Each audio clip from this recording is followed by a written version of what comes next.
All right, positive energy all the time. Welcome, welcome, welcome. Hope y'all doing great.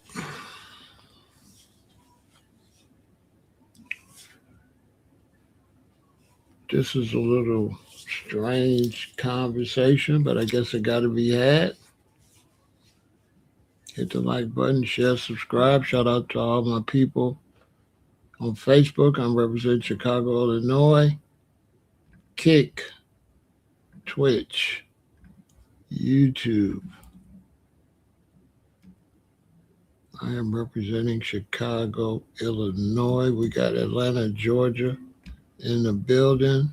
We got Los Angeles in the house. We got Greensboro, North Carolina.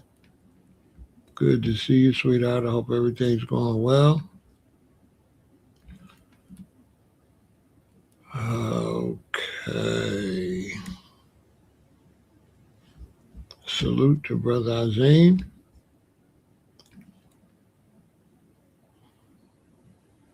We got San Jose, California in the building.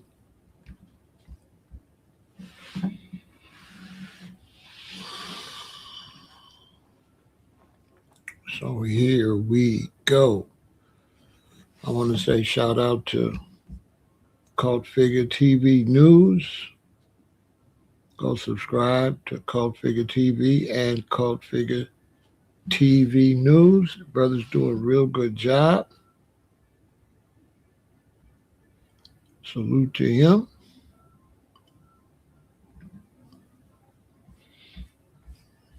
He's the reason I'm over here. He had a little post over there.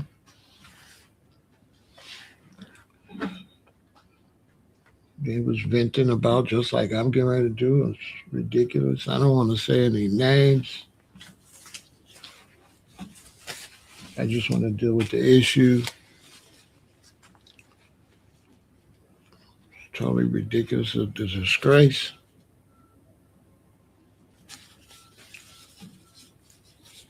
So we're going to talk about all of that. One thing you have to do is, stay in your lane. Stay in your lane and don't ever go against a movement. If you see any of your people with any kind of movement, whether you support it or not, you can speak on maybe a small conflict if people in that movement are criticizing your movement, but typically do your own thing. Typically. Meaning, if you're a Pan African, just be a Pan African. There's no need for you to speak on foundational Black Americans and vice versa.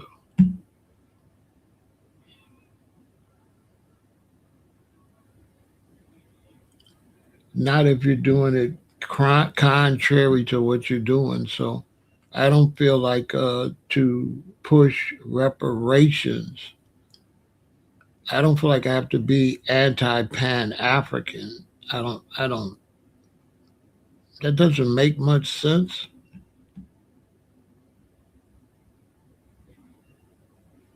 to me. I, I don't get it. To me, I would just be pushing reparations and foundational Black Americans or American descendants of slavery. I would just push what I'm pushing. I don't think I would have to push it contrary. I think the thing that would be contrary to foundational Black Americans is slavery, the people that don't want to give us reparations. I think I would be mostly speaking about the government not wanting to pay the reparations. I don't see where my focus would be on Pan Africanism. I don't see how Pan Africanism hurts foundational Black Americans. Everybody going to identify how they identify and vice versa. So we're going to talk about that. Gets a little silly, especially if you're a black man. You're supposed to be strong, and you're not supposed to be girly like that. We're going to talk about that. I was on Cult Figure TV, and I seen a Pan African, and it was just trashing foundational Black American, the concept of foundational Black American. For what purpose? I'm not sure. This person claims to be in the position of leadership. So even if there were people that claim to be foundational Black American that would be saying certain things on their channel, they're supposed to be in a position where they know those people are just a scattered few. Those people might not even have the real concept of FBA. So they're supposed to be intelligent enough not to attack foundational Black Americans as a whole. I would think that would be like if I came over here and somebody jumped in a conversation about FBA and they were Pan African and they were out of line. I could see myself checking them if they're out of line, but I wouldn't lump the entire Pan African movement. Uh, I don't see that. I don't see what that has anything to do with foundational Black Americans. Because, I mean, Pan African movement could be in Panama, it could be in countries in Africa, it could be in Europe, which has absolutely nothing to do with reparations and foundational Black Americans and what we got going on in the U.S. What does that have to do with what I got going on in Chicago? I don't see where anything going on in Nigeria or anything the brothers and sisters doing over there got anything to do with what we got going on over here. I don't I don't believe trashing Pan Africanism helps get reparations. I don't know how that would help European companies pay us our money. I don't get it. And I don't see how trashing FBA builds Pan Africanism at all. I don't see how that helps Pan Africanism. Unless I'm missing something. How does that help? When you're dealing with movements, you just got to build the movements with the pieces you can build it with. You can't be a Christian but hate Muslims for building a Muslim nation. Just build a Christian nation. I don't get it. But here we go again, and it's the same old weirdo. But that's constantly going against the concept of foundational Black American. And it's clear it's over money. It's hurting his financial output. Less interest in what he's talking about means less interest to panhandle DVDs and Pan African merchandise on it. So it's just strange. You can see I'm at a loss for words. I just got to push what we pushing in opposition. I don't got no choice but to respond, but not necessarily directly, but to put this back out in the internet that Pan Africanism is just a one-sided concept. Anyway, it's not hasn't been thoroughly nurtured. It's really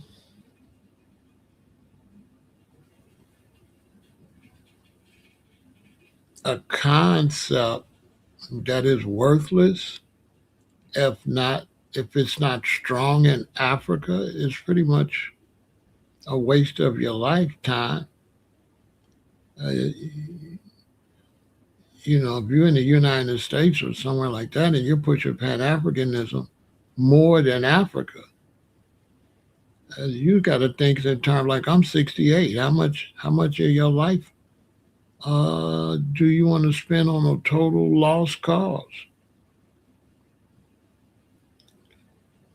Because that's not nothing uh, that is nothing I could make really happen big in from the United States. Pan Africanism will never go anywhere without Africa taking up the leadership, unless I'm crazy. I mean, the root word is Africanism. So if the Africans ain't pushing Pan Africanism, you look like a fool in Michigan somewhere screaming Pan Africanism. You look like a damn fool.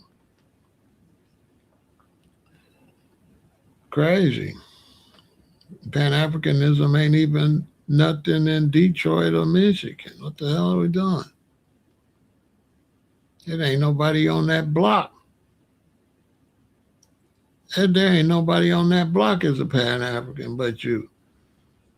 Crazy. They lost their mind. Crazy. So here go a person that's a Pan Africans trashing foundational Black Americans while we trying to get reparations for our people. We trying to do some real tangible work, delineating, building a movement so our people can actually get reparations. Like an actual something that could actually happen. Something that's really putting pressure on the government for the money they stole from his relatives. He ain't from no Africans. His relatives ain't been in Africa, probably never based on his skin tone. He barely got any African blood. I'm gonna be honest with you.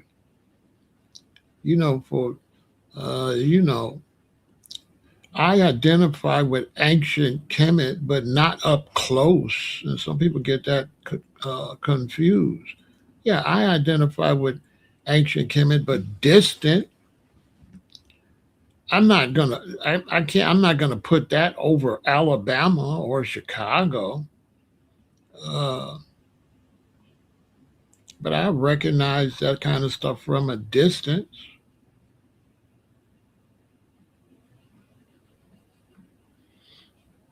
basically. Yeah, well, I ain't got to trash Africans because Africans don't promote Pan Africanism. This is my point. It leads to ridiculous conversations because Africans ain't got nothing to do with Pan Africanism.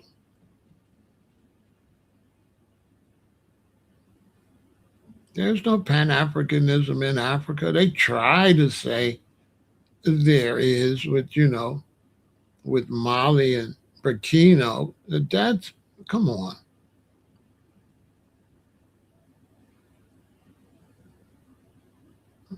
Come on. Because I looked it up. Look what it said about Pan African. I said, is there Pan Africanism in Africa? This is all they can show. It's like every African nation is represented in the Pan African Parliament. Okay, we know what that is. That's just a group of people uh, doing nothing, twiddling their thumbs. However, the concept of a Pan African leader usually referred to heads of state explicitly driving African unification. I didn't ask about a Pan African leader. My question was, where is there Pan Africanism in Africa? And this is what he gave me. And this is not what I asked him. I didn't ask him a Pan African leader. I asked Google, where is Pan Africanism? And you see, there's no Pan Africanism because this is the incorrect answer. This is incorrect. So it says, however, the concept of Pan African leader usually refers to heads of state explicitly driving African unification, with current leaders like Ibrahim Traoré from Burkina Faso, Assimi Goïta from Mali, and the brother from Niger, leading the alliance of the Sahel. That ain't no damn Pan Africanism. All of them getting their weapons from Chinese and Europeans.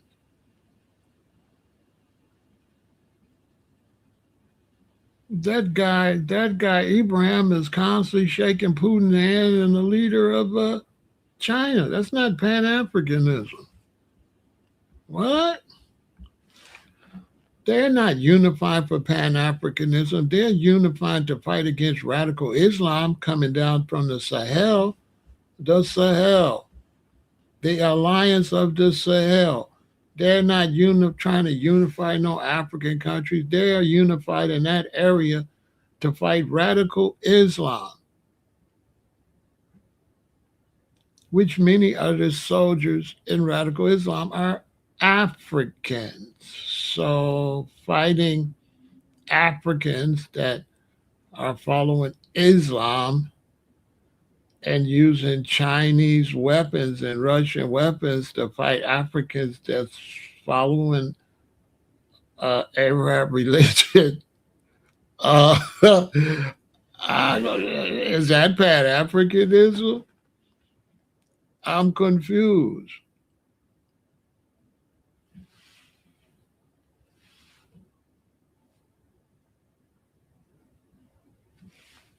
Yeah, that's a shame. I'm confused. They say these brothers is Pan Africans, but they got an allegiance to fight against radical Islam that has people in radical Islam that are Africans. And Pan Africanism would be to convert them brothers that's in the army fighting into Pan Africans. And the brothers that's fighting the African brothers under Islam is doing it with weapons from the Russians and the French and the Chinese. So how is Islamic, uh, Arabic Islam, Chinese weapons, British weapons, and weapons from the Russians to fight a black Islamics? How is that Pan Africanism? But this is what Google said. I didn't feel like asking more detail. You know, you got to ask more detail. Unbelievable. So there's this guy. I'm tired of talking about this guy. Marcus Garvey, Pan Africanism has been laced with con men from Marcus Garvey to Dr. Umar. Okay. Marcus Garvey was a crook.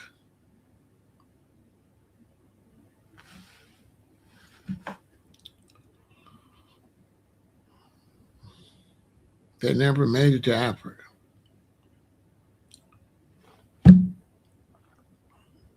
You're going to build a movement off of that?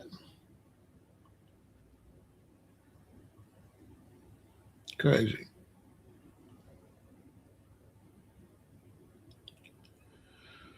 In terms of real economical development in Africa,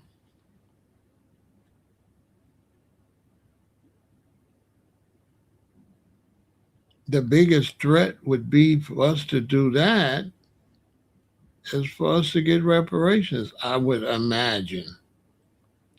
I would imagine that if the powers that be in the United States were afraid of us doing something in Africa, I would imagine the main part of that fear would be reparations. I would imagine.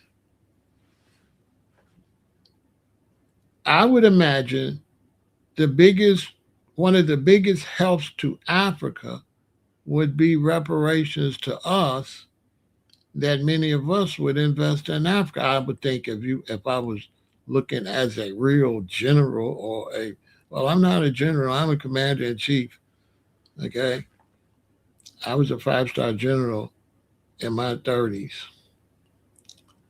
But to me, if you wanted to talk revolution or if you wanted to talk repatriation to Africa, to me, the kickstart to that would be would get your money first. Okay, okay, let's say I live in New York. When I got some people in New York, they took money from me. They owe me $10,000, but I want to move to Chicago. Wouldn't it be best to get my $10,000 and move to Chicago? So if white America owes black Americans money for unpaid labor, wouldn't it make sense if you wanted to do something for Africa, if you was intelligent like me, wouldn't it make sense to get the reparations and then invest parts of the reparations into Africa?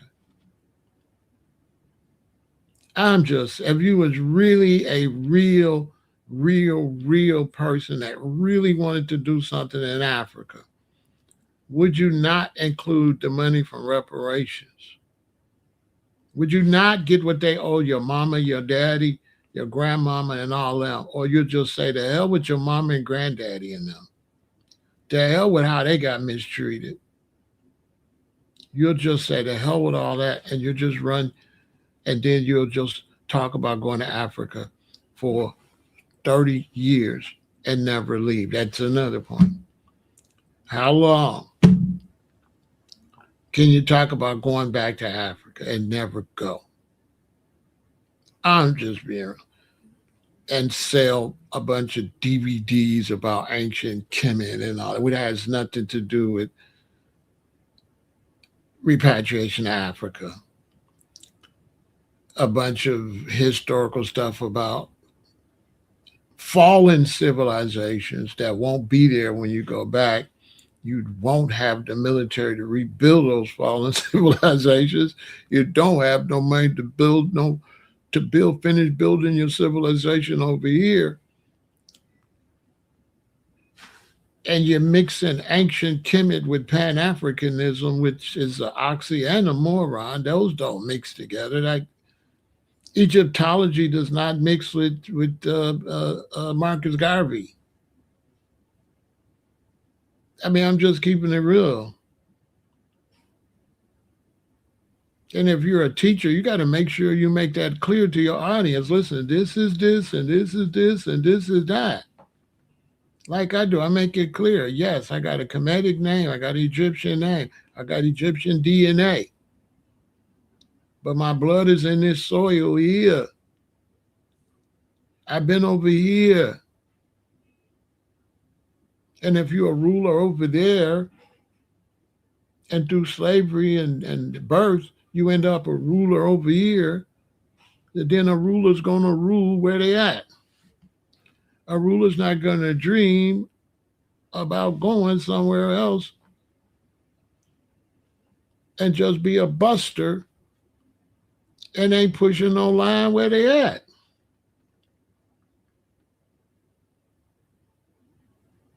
I mean, most militaries, if you call yourself a general, most military, like the U.S. military, there's generals in the U.S. military, right? And they are built here in the United States, but they end up in Iran, right? They end up in Iraq, right? They end up in other countries. They don't just sit over here talking about going over there. You really go or you function over here. That's what generals do. They function where they at. Generals don't sit around singing, there's a land that I've heard about so far across the sea, dreaming about Africa. While where you live at, you don't run nothing. Your people need help. And your mind is way in ancient Kemet. We call that a loser, a lame, or a hustler. Because if you're selling those type of products, it might not be accidental that you're trying to focus over there where that's how you're panhandling. So if you're panhandling a bunch of bootleg Kemetic products, we can't really believe you won't really want to go to no Egypt. You're just selling bootleg Egyptian DVDs and bootleg Egyptian stuff. You're not going nowhere. You're never going to go to Kemet. You're not a Pan-African. The Pan-African thing was used to strengthen because the Egyptian thing was weak. So when the Egyptian thing was weak, you put one foot in Kemet and the other foot on red, black, and green. Red, black, and green ain't got nothing to do with ancient Kemet. It's all over the damn place. You can't fight in Africa. You don't got no military. You don't got no weapons. Hell, this person can't even beat me. I knock your D in the dirt. Like, come on. You ain't. I'm damn 68 years old. I could, if I push the button, it's over for you. And I wouldn't do that. I'm just saying, come on. You're a little guy. You're not functioning like that. This is ridiculous, and constantly trashing foundational Black Americans because it's hurting your money. Let's just be honest, at least. It's hurting your money. It's hurting your Kemetic hustle. It's hurting it. There's no reason.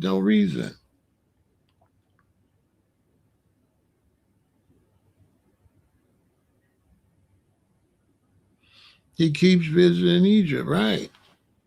I'm living in a dream world.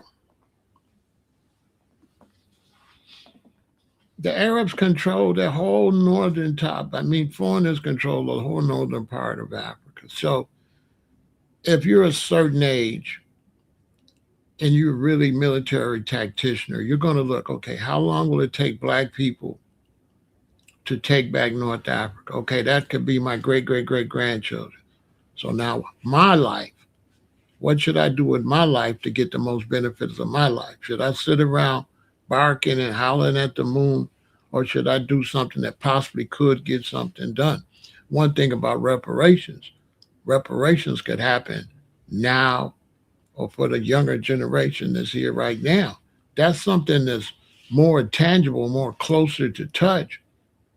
And that's something that's really more serious, a more recent debt that any real leader is going to stand with his people to get that debt you owe my people that I live with.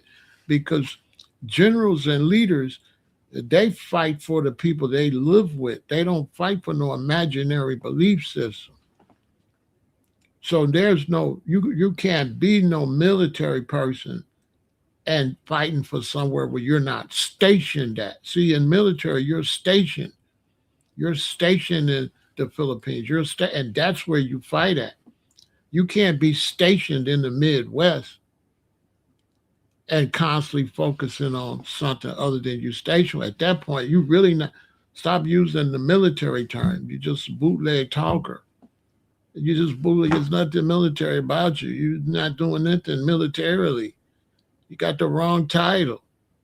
No leadership qualities, no direct plan, no way of getting anything accomplished that you're always barking about, and selling cheap stuff like a Korean store. Always go to your website and buy something. Go to my website and buy something. Buy something. It's like, are you a military general or general store? It's like, and so now you're mad at FBA because less people, because now nobody wants to hear dreams about Africa no more. I mean, at least be honest. I'm pissed because nobody give a damn about Africa no more. But don't nobody in Africa care about Africa. And Africans don't run Africa. Africans do not run Africa. All of those dudes you look up to is shaking Putin's hand and shaking the leader of China's hands. They little boys. They over there getting sun. They don't manufacture no weapons or nothing. And so you leading young people down a path that's going to get them nowhere. The young people listen to you. They're never going to end up in Africa. Africa is light years behind, okay? The reality, if you want to get into the historical and the futuristic reality, that little boys like that ain't on my level. Let me tell my viewers something. Africa is the land of Armageddon. The war of Armageddon will happen in Africa, and mainly East Africa and spread. That is the land of the war of Armageddon.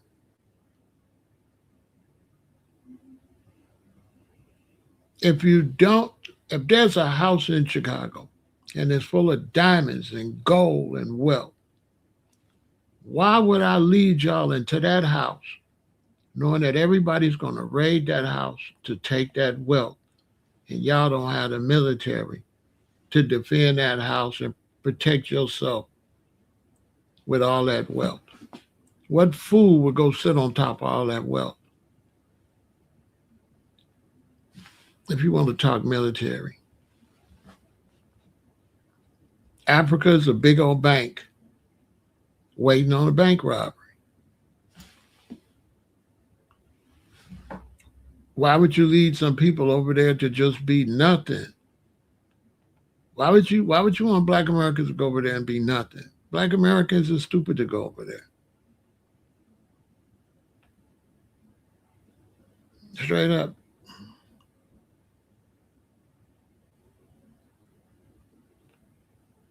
They say, well, it's bad over here. You know, one thing you don't do is jump out the frying pan into the fire. You don't never do that. You don't never go from bad to worse. But this is bad, I'm going to go to worse. Doesn't make any sense, okay? It's a Pan-Africanism. It's ridiculous. It's a ridiculous concept, right? It's an old concept before brothers and sisters had thorough knowledge, before the earth got too complicated, before there was too many airlines, before there were nuclear weapons, before there was this type of military artillery that we're looking at in 2026, 2027. And so when the Pan African concept was put together, it was based off of limited knowledge. Marcus Garvey wasn't fortunate enough to know what we know, but based on his history, he would have been on the internet scamming everybody anyway. He was a scamming loser, but hey, they all, I don't know how you got to know so much about history, but you don't know Marcus Garvey was a lowlife. You know why? Because this is what I'm trying to teach you all. Don't never buy into a belief system that makes you have to put blinders on. So once you become absolutely stuck on Pan Africanism, you can't look at the reality of Marcus Garvey because it destroys your belief system.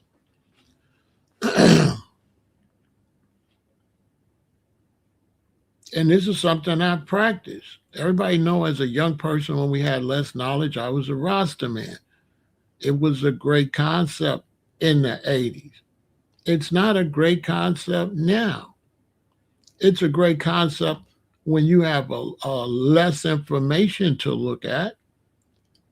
It's a great concept in the 80s before you dig deeper into the Babylon system. But a concept you look at as possibly being able to work, it's very easy for you to see 30 years later where you've gotten so far away from that, you've gotten further away for that concept to work. And that's what has happened with the Pan-Africanism. We have gotten further away for the concept to be able to work. We was already far from it to work. Marcus Garvey didn't have no weapons, no military. Have we built more military, or have the American military? They have built more military. They have become more entrenched in what they're doing, and we've basically gone this way. We have a less chance of Pan-Africanism now than ever before. And this is where when you're a teacher, you got to teach based on today. You can't teach based on yesterday. Because yesterday's price is not today's price. You have to be teaching in the moment. And these teachers are teaching y'all to say something and stick with it. So when people see me changing, they say, oh, but you said this then. Yeah. Yeah. And the bus costs $2 then. The bus costs $5 now. Why you don't complain about the bus prices going up? Why you don't complain about everything else that's changing? Everything is changing. And when everything changes, as a leader, you have to change. That's why leaders be out looking, mapping out strategies.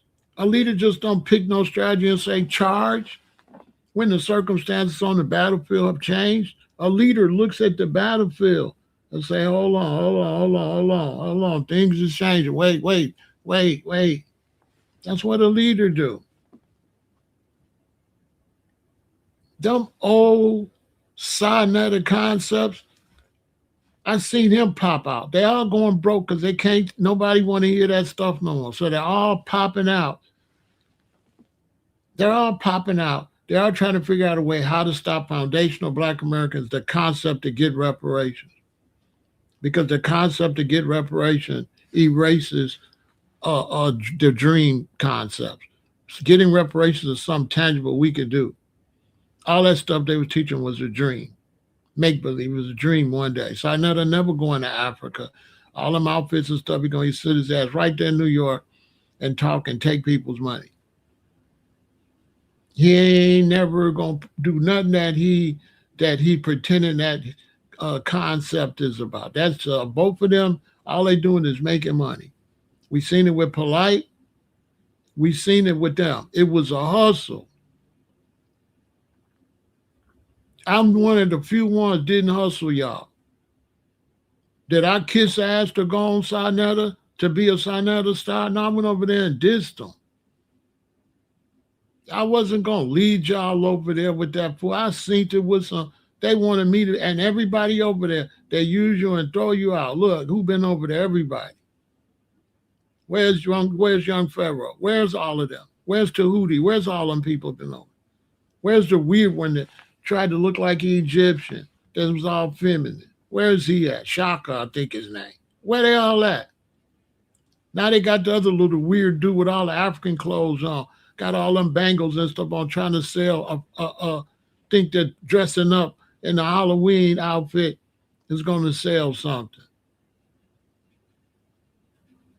Oh, sweet, with all that stuff on, and we at war, and you got all these bangles and stuff. Look on sweet, don't look like you gonna bust a grape. Who gonna go to Africa with a punk with a bunch of bangles on and all of that? That's why I couldn't go over there because I can't. You know what I'm saying? I got PTSD.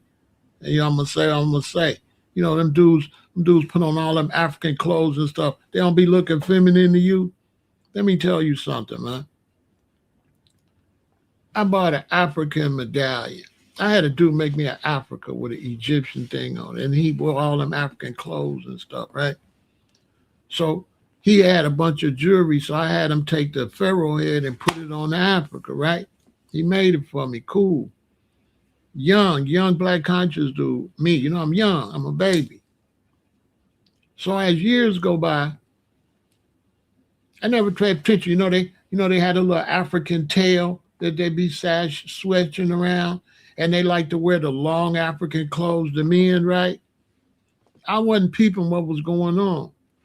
So one day, I was at one of these black festivals, and I seen him, and he was sashaying all through the crowd. I guess they was finally coming out the closet, right? So you can see the out the closet movement. And so then I started looking the reason he wear them long African clothes, and he reason he found that I said, oh, this dude is feminine. Now I'm not against femininity, but what I'm telling y'all, he was using African dress, right? Real talk. He was using African dress and African bangles and stuff, but he was really a lady. He wanted to be a female, which I'm fine with, but he was gay. And rather him just be gay, he used Africa to wear the things that look like dresses, long things, a whole bunch of bangles on your arms, a whole bunch of beads on, and I said, oh wow, I never see him with a woman. You know what I'm saying? Or nothing. And a lot of that was mixed into the Pan African movement. So the Pan African movement is like supposed to be a liberation movement. Marcus Garvey turned it into a money hustling movement. Then as we went to the future, they mixed it all together. That's why this dude I'm talking about, he's a mixture of all that stuff that don't go together, right? Kemet and ancient Egypt has nothing to do with Pan-Africanism at all. None. That's some old ancient stuff. Pan-Africanism is about people all over the world that's got African bloodlines to recognize and to unify and to get some money, right? The red is for the blood. Black is for the people. What is green? Green is for the money. Where's the money? It's in the natural resources. If you not want to put the blood, the black people, and go fight for the natural resources, you bootleg. Red, black, and green don't mean sit on the internet and talk about Kemet. Kemet is not red, black, and green. Kemet got nothing to do with red, black, and green. They just making a jambalaya and mixing all that stuff together. I'm telling you straight up. It's part of culture. It's all right to teach it, but you got to make sure you separate that so you don't confuse the people. That has to be separated. That has to be said. If you want to talk about ancient Kemet, you got to let them know this is way back. This is our bloodline way back. We ain't necessarily that no more. Because now we Sioux, Comanche, Apache, some African. We got a lot of different white. You know, you ever notice they don't have black Americans uh, uh, uh, except they white DNA? You got white DNA. How the hell you was in slavery and you don't got no white DNA? How was slave masters sleeping with your women and you don't got no white DNA? How your name Johnson, Stewart, and all that, and you don't got no white DNA? I'm just saying. You an Egyptian, so I'm an Egyptian. I got some Egyptian DNA that's strong, that's gonna come through and make you feel that way, right? So if you got a strong DNA, right, it's gonna come through and you be like, I'm a Muslim, but you don't know why you're a Muslim, but you got that strong DNA from the brothers that really started that before it was a religion. You come from the bloodline of people that became Muslims, but they wasn't even Muslims originally either. But you got that bloodline, so you're gonna lean in that direction. It's just something about it. You got a strong bloodline that go back to Abraham, Isaac, and Jacob. So some kind of way you just feel like you a Hebrew Israelite. You're not sure why, but for some reason you pick that. Well, you always pick your strongest bloodline. That's your ancestors' bloodline in you. But what you got to do is you can't act like that's all your bloodline. That's just some part of your bloodline. That's not your whole bloodline, though. That's just a strong part of my bloodline looks towards Kemet, ancient Egypt.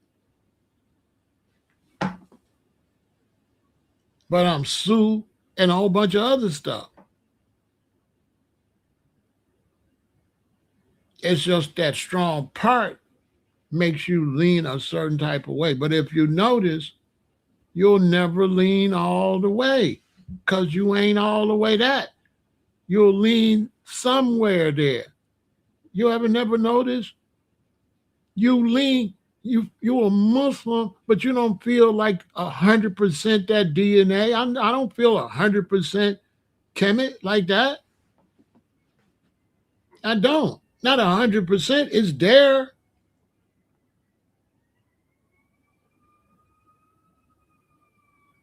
But it's definitely some Native American in there and white too. I know for sure I got some white DNA. Ain't no ifs, ands, and buts about it. Ain't no ifs, ands, and buts about it. No, my parents was just named Stewart. How the hell they get a parent? So the women in my father's side was named Stewart, and ain't no Stewart been up in them. Ain't no Irish been up in them. You just got their name. You trying to go and make your name be a Native American name? That ain't no damn Native American name. Stop it.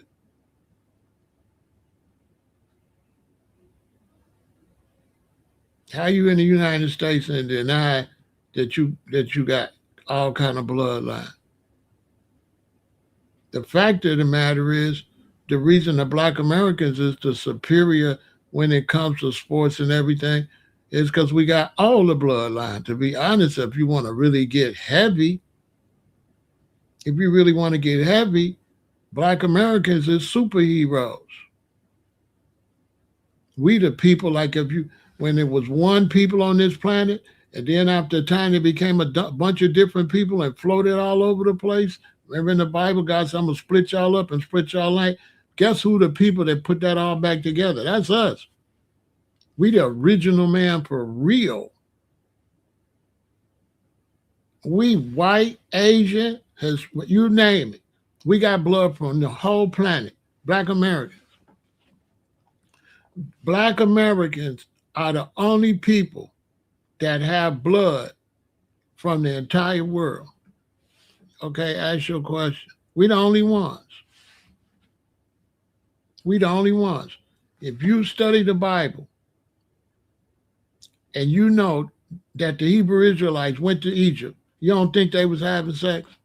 You think you're a pure Hebrew Israelite? You don't believe that the black Egyptians, the black Hebrew Israelites wasn't having sex when Moses' daddy was the Egyptian and his mama was a Hebrew Israelite? Moses wasn't no pure Hebrew Israelite.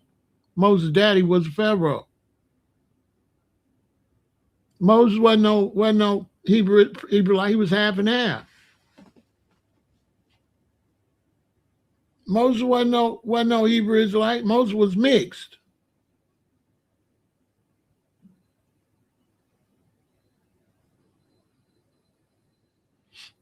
We original. Yeah, we the back original man.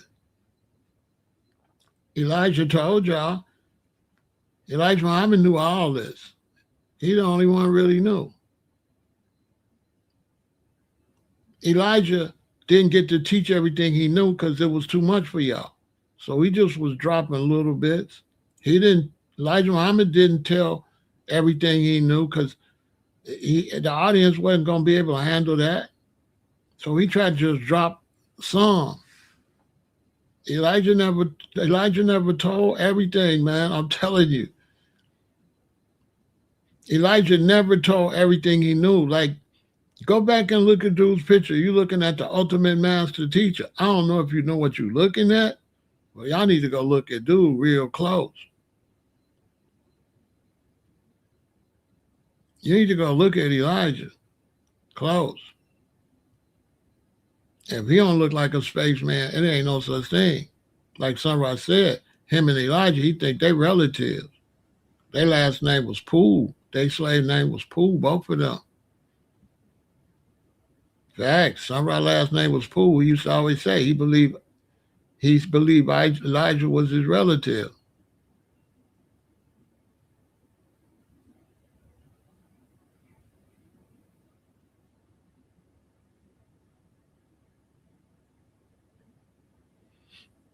You know what I'm saying?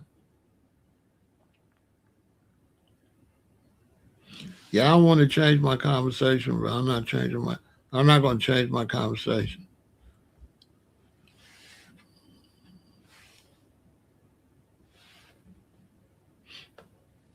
And so for us, as far as I'm concerned, the battle for this generation is reparation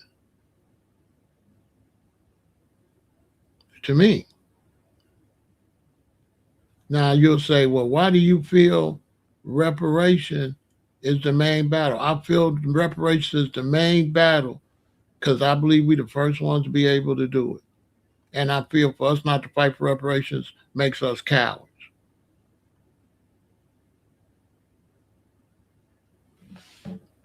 Straight up. If you're a black man, a black woman in the United States, and you ain't fighting for reparations, you're a coward. Because you all are the first generation that's able to do that. No other generation been able to do it. So if you don't do it, who gonna do it? And that's a fact. And anybody want to have that debate, we can have it.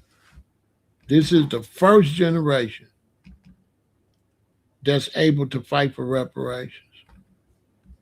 That's a fact. As far as knowledge and as far as the tool, nobody had no internet. Who had internet? My parents couldn't fight for reparations. My parents was born in the South in the 30s. And my parents fought for civil rights. We the civil rights babies. Our ancestors gave us the right to walk around here. Okay? I mean generation, I mean who alive today. Who alive today is a generation. Who was alive 100 years ago is a generation is who alive at that time. Who alive at that time. In other words, look at it like this. What group had the internet and what group didn't? That's a clear separation of generations.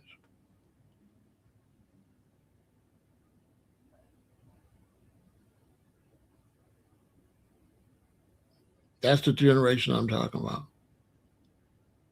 The ones that had a rotary phone and the ones that had a cell phone. And see, nobody really teach that. You see what I'm saying, all the time? Nobody really teach that. So now we got the cell phone. You know what I'm saying? We got the cell phone. We got ability to do more. So then a lot of brothers, they want to take the ability to do more and to gather and do stuff, and they want to talk about some shit happened 15,000 years ago. They want to keep pushing old ass history. Like old ass history is going to raise your children, put food on the table, or any of that. All that old ass history, all of them is demons trying to distract your mind on some old shit. The brother I'm talking about, he really pushing demonology because everything he pushing, none of it benefit the people.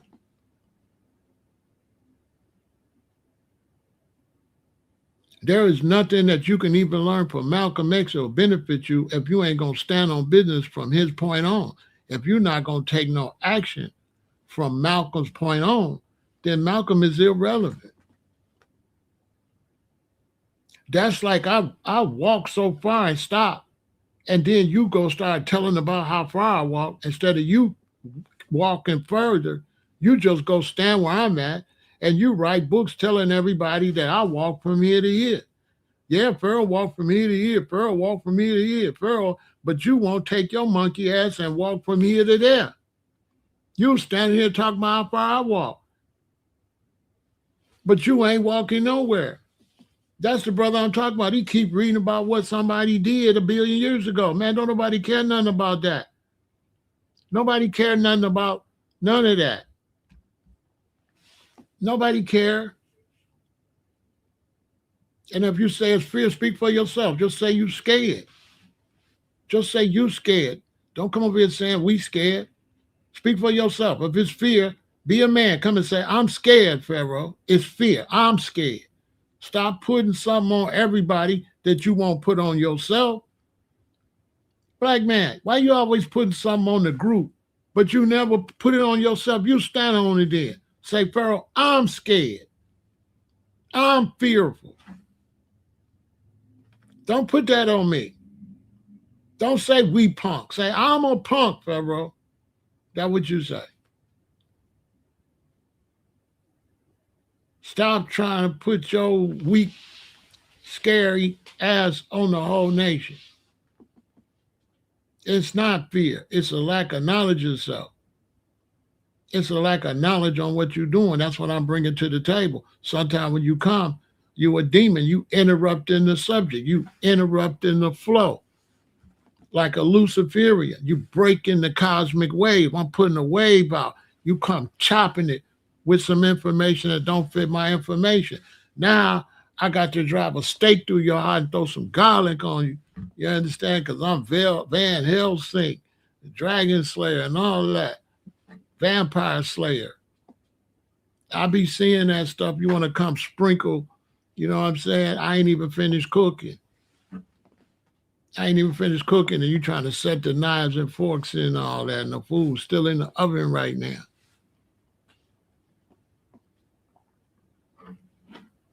I'm saying, what kind of punk gonna know that their great-grandmama and all them work for free and know that the system they in still got their people money? What kind of punk, how that ain't gonna be front and center? Where my folks' money at?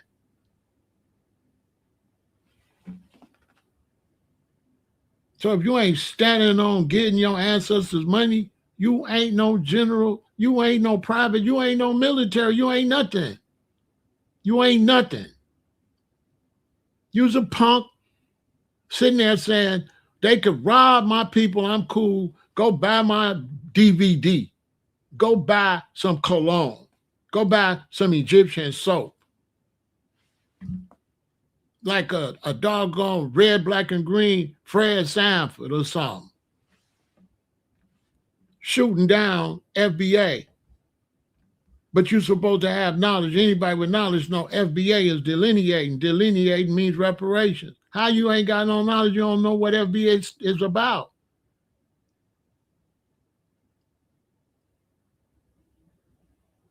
If they supposed to old girls, if girls that's called sing bots, if sing bots was mistreated and sing bots are owed money, wouldn't you have to identify yourself as a sing bot to get your money?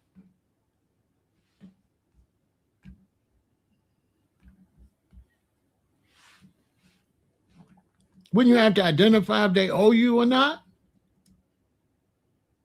So now if you don't want to identify that they owe you, that means you don't want the money. So now if they can do your people dirty and you don't want the money, how you a general? You're a buster. You a loser. You scary and a panhandler. Because all you want to do is make YouTube money and sell junk. But you don't want the black people to get their money. But you try to pretend you some kind of leader or something. Leader of what? Leader to your website store? And then you really think you could stand with me like that when I'm really functioning like for real? Like for real, like I'm really outside for real? I'm not on just a website. You out your league. I really do real tangible leadership qualities and shit. Like real soldiers. Like outside, like talking to real knuckleheads. I can't even film where I be at. I can't even film that. I'm trying to pull them out the pits and keep them out the penitentiary. They going to jail and penitentiary and unaliving each other left and right and right and left. Now, everybody talking about them. They don't even, the babies don't even know about reparations. Why? Why the babies don't know? Why when I go outside and I talk to the young gang members and mention reparations, they're like, what's that? They don't even know. You know why?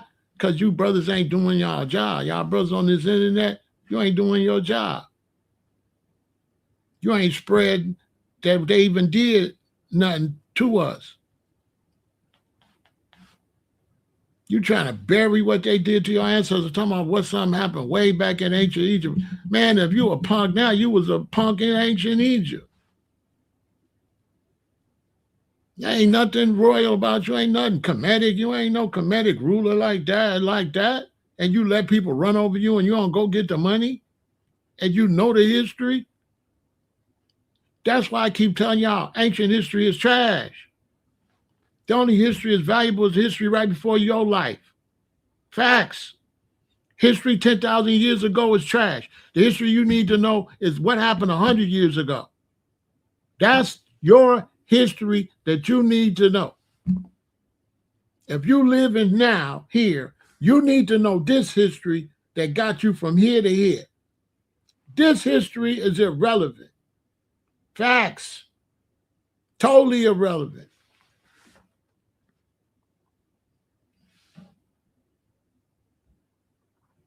Totally irrelevant. But you ain't saying nothing to help the conversation. You like some kind of demon. Like, be quiet, bro, because nothing you ever say is building this conversation. Everything you saying is like Luciferian, like a distraction. Why don't you just be quiet, bro? I shouldn't have to block you. I don't like your comments. I'm flowing this way. Your comments is always, now people be saying other stuff that like some kind of weirdo. I keep telling you to shut up. Now I got to block you. I'm just going to have to block you, bro, because I keep telling you to shut up. I don't want to hear from you no more.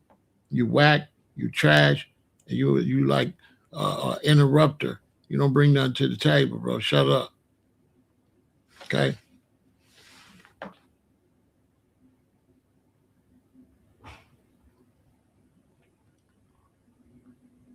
And so anytime you see somebody talk about, oh, they don't like FBA, they don't like us identifying ourselves. You know what I'm saying? Look, he talking about somebody FBI, but he watching us. He the main police. He over here doing police work, talk about somebody police with a fake name and all that. Akunu, Waka, Ma. See, the police is the first one gonna call you the police. That's another thing in the streets. In the streets, he get did dirty because he the police. This the police right here. This is the police. Because it ain't nothing about foundational black Americans trying to get reparations and trying to trace their lineage. Ain't got nothing to do with no damn police. Not only the police, he's stupid. He's stupid. You need to trace your lineage to find the ones that got intelligent. Hopefully everybody ain't stupid like you. Because if you're so stupid to think that lineage is the police, either you the police or you the dumb as a rock. Anyway, bye. Go find some more police to talk to. Why'd you over here?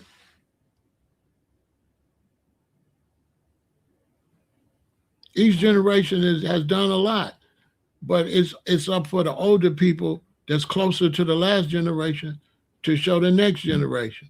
So, like for example, there's different types of generations. So one generation I talk about, I got a generation I talk that everybody's alive at the same time is a generation.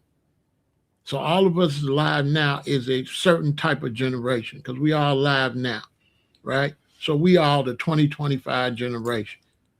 If people pass away, everybody that's here next year will be the 2026 generation.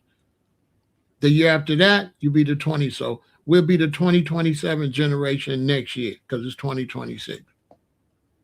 Now, I'm at the beginning of that generation. That generation moved like this. So right now, it's 2026. Then it go 2027. We lose people as we go to the next generation.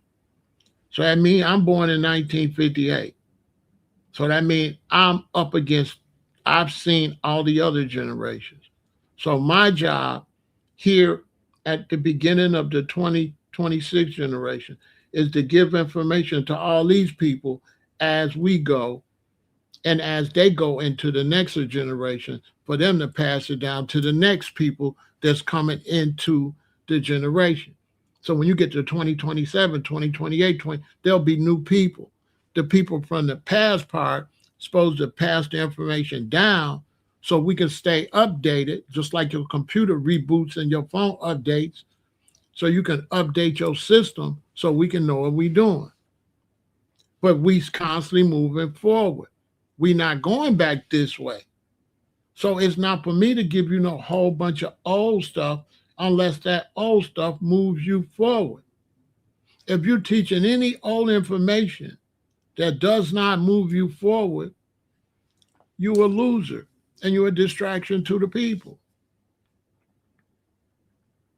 That's why I don't like to teach a lot of old history unless that old history can be adjusted.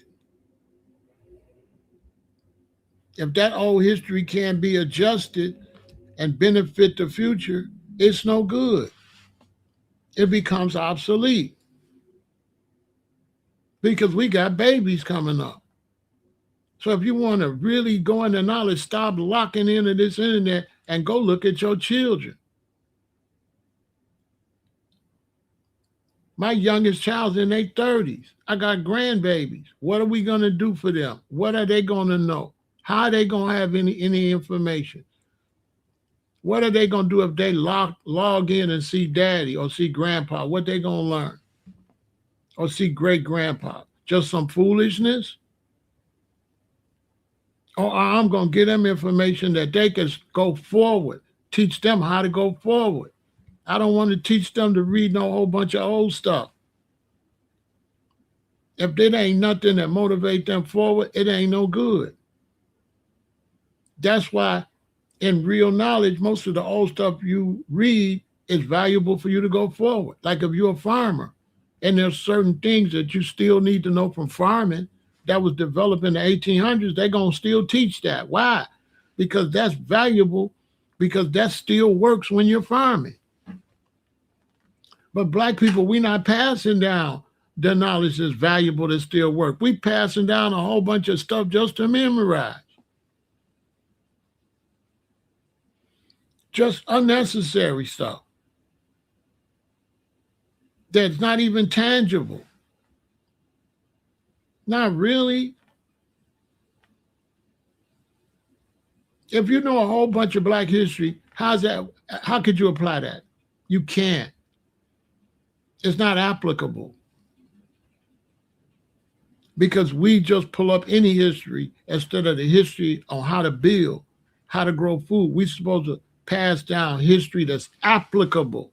Memorizing a bunch of black people for no reason is no good. Let me give you an example. If I memorize who invented the iron, but I don't know how they invented it. See what I'm saying? I know everybody invented this stuff, but I don't know how to make it. You understand? So you know who invented chocolate, but you don't know how to make no chocolate. You know who invented electrical stuff, but you don't know how to make nothing electrical because you don't remember how they made it. You just remember who made it. Who made it is irrelevant. How they made it is what's important. It's not important that your mother used to make pound cake. What's important is what was the ingredients? What's in the cookbook? Black people pass down cookbooks. What's in the cookbook? What's in the cookbook is not who made it. What's in the cookbook is how to make it.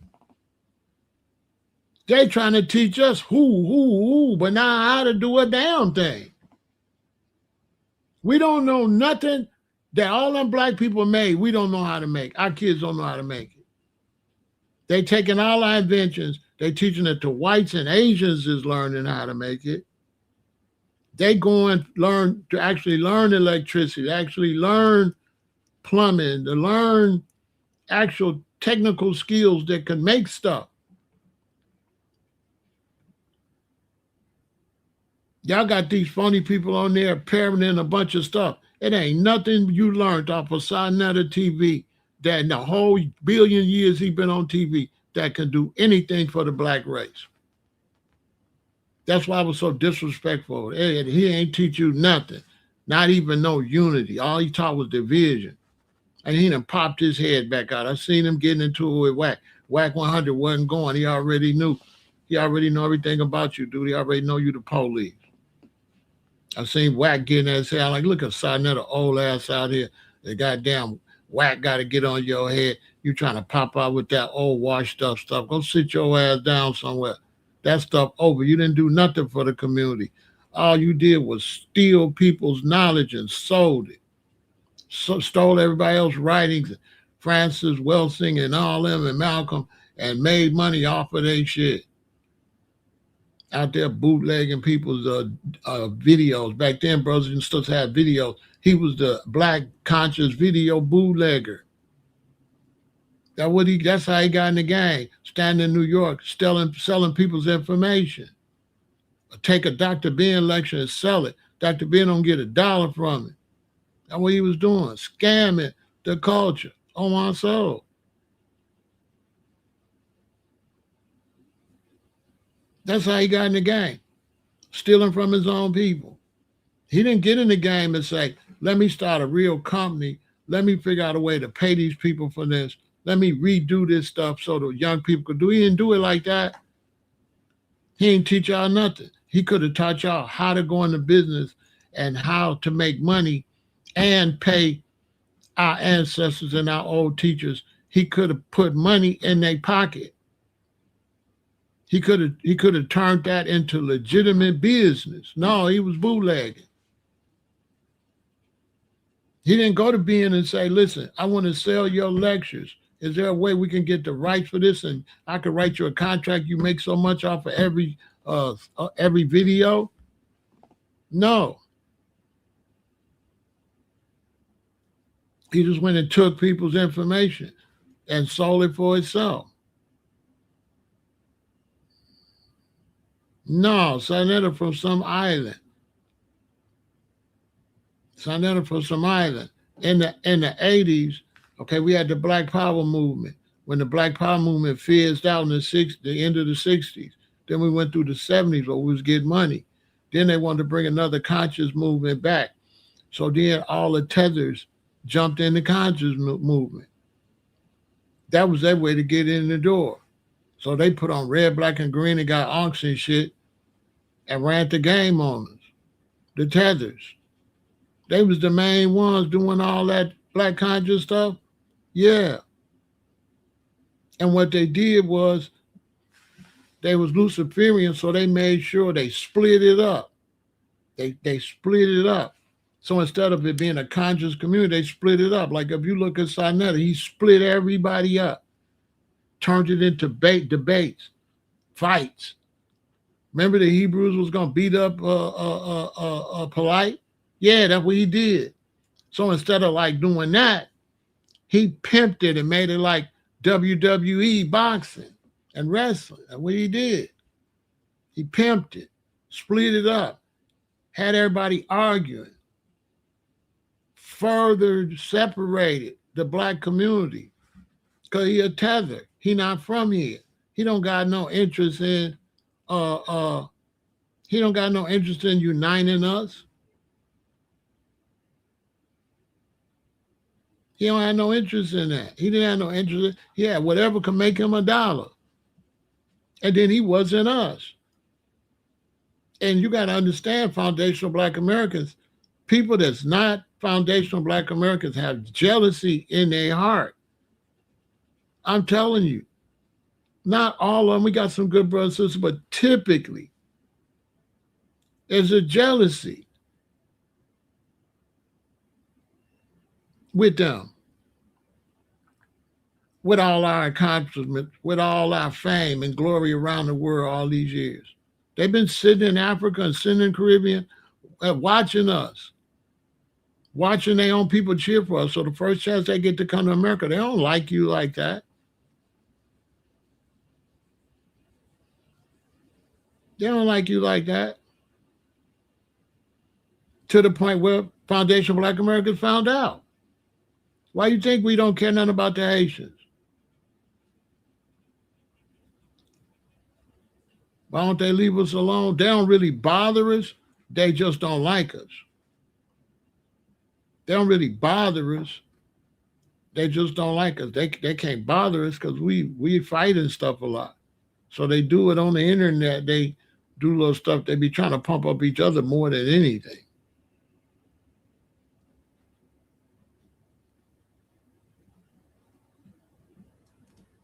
They ain't that smart because then they let the Asians come in. They let the Asians come in, see what I'm saying, and take the money anyway.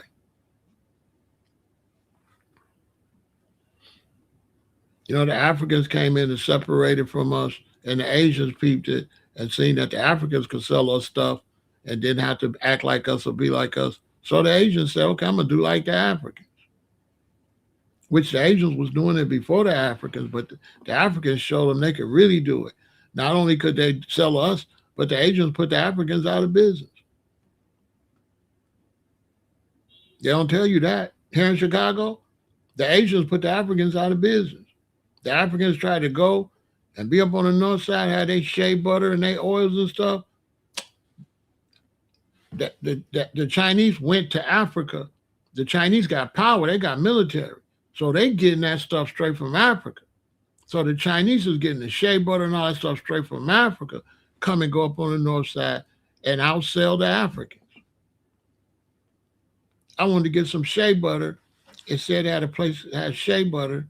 I found it. It was close. I drove over there. I went in, had all this African red, gold, and green, and all these, and it was some Asian people, and they had any kind of shea butter you can dream.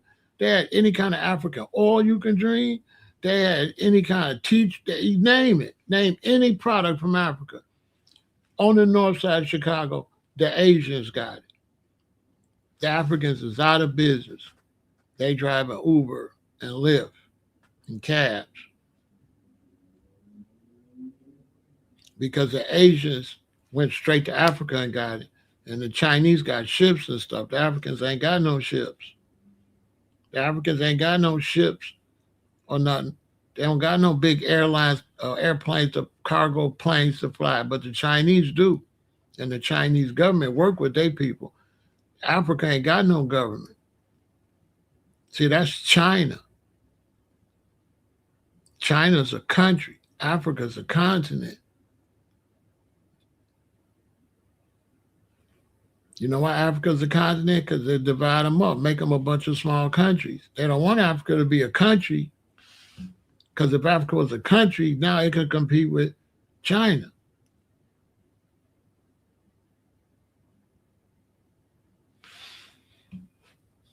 See, the Europeans ain't no country. But what they do to be slick is they got what they call the European Union to make them a country.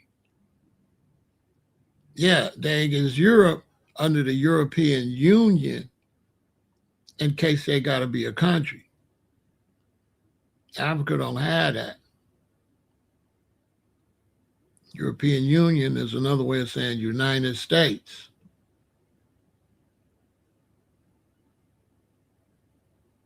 That's why they was beefing with America, because they're like, we don't want no European countries in NATO.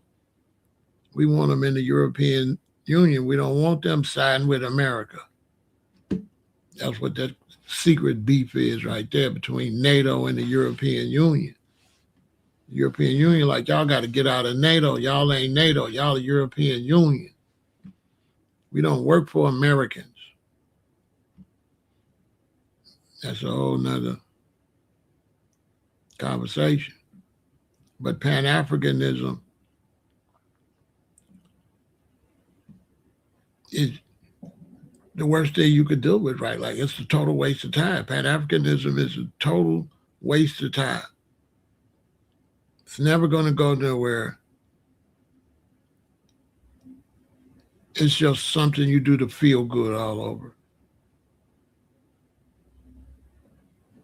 And so this brother that called himself a general, he pissed because all the new black people is thinking about reparations and foundational black Americans, and a lot of people's pissed, especially a lot of people from the Caribbean, a lot of people that's pushing Pan-Africanism. They feel like nobody's not paying me no attention no more. You FBA guys are no good. You FBA guys ain't this, ain't that. That's what that's really all about. You're not paying us no attention anymore. You're concentrating on yourselves. Now you think about a black brother from another country that get mad at us because we concentrating on ourselves. Say we need to be concentrating on him and we need to include him. Because a lot of Africans always say you need to include them, but they ain't gonna include you in shit. They don't even include other Africans. So if you're African, you can shut the hell up. Go to Africa and all y'all include yourself in African stuff. But don't be coming over here a bunch of tribalists with 1 billion different tribes trying to act like we the ones that's excluded when all of Africa is built on exclusion.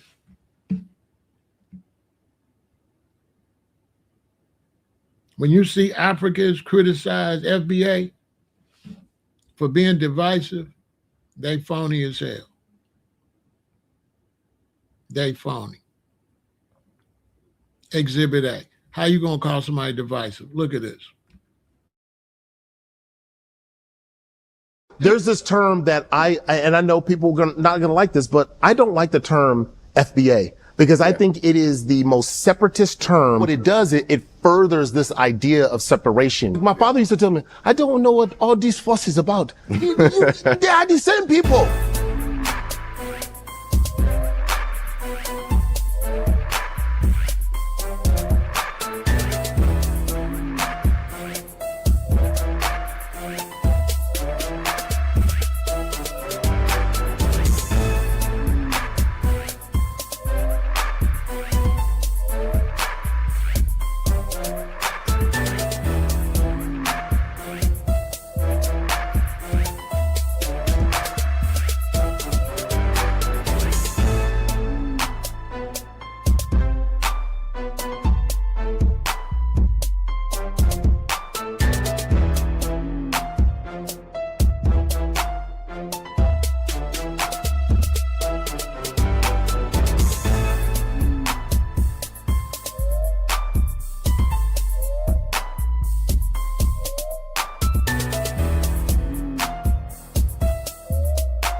Now, how is 371 tribes Pan-Africanism? What a brother look like, right? Coming over here telling me Pan-Africanism. And Nigeria got 371 tribes. 371 tribes in Nigeria. And and I got some general talking about we need to unite. Well, we need to unite with 371 tribes in Nigeria? I'm just saying. 371 different tribes in Nigeria. They delineating by tribes. That's delineation. That's delineation to the 10th power. Nobody say nothing about that delineation.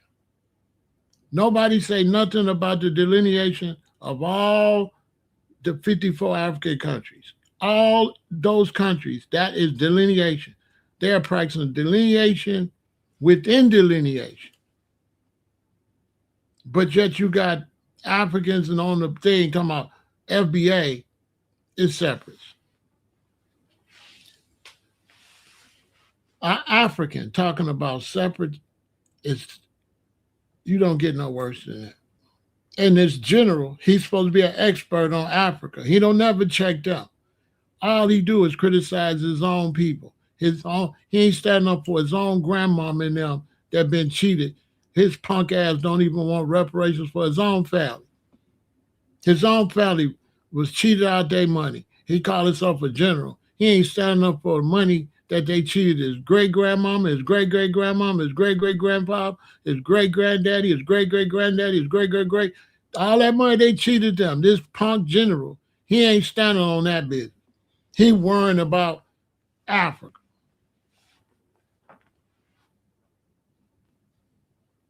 And they telling us we need to unite. Somebody got 371 tribes, and that's just in one country, and got 54 different countries, and don't even run all them 54 different countries. Don't even run their own business. Now you're supposed to be some general, some Pan-African general, but the only people you criticize is your own military, your own foundation of Black Americans. You don't never say nothing about them Africans. And then you selling Egyptian stuff and Africans don't even control Egypt. You don't even say nothing about that. What kind of general is you? You don't even say nothing of the fact that Egypt, Black Egyptians have been thoroughly conquered.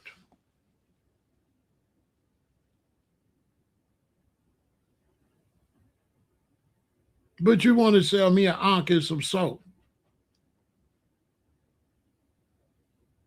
And your channel is bootleg looking. Like, fix your channel, get your professionalism up. How long you been on the internet? Why your show so tacky? But you don't got no graphics or nothing. You just on there, just like what the hell? Who you leading? You can't even teach the youth how to really be professional on the internet. Just running your mouth. So there's a lot of people, they mad at foundational Black Americans because we doing our own thing. And when we do our own thing, now you can't exploit us. That's the only reason people don't like foundational Black America, because we doing our own thing. They know foundational Black Americans mean you probably not going to be doing our women's toes and nails much longer. You probably ain't going to be doing our hair much longer. We probably not going to be buying from your shops. We probably going to start competing with you. We probably going to start having our own nail shops, our own hair shops, our own stores, our own gas stations. That's what you mad about. And we damn sure ain't going to want to hear no old, washed up Pan-African that ain't going to bust a grape, that ain't going to fight nothing, that ain't really no military, that's raggedy and ain't standing on nothing. You definitely going to be scared because you definitely washed up because you can't pivot out of that old stuff you were saying back in ancient times on side of the TV. You can't pivot. We find your knowledge ain't that. You still trying to lay on some old washed up knowledge that wasn't even popping back then. You don't want to let it go. Because young people got the internet and stuff And we know Pan-Africanism is a dream. It's bull, bruh.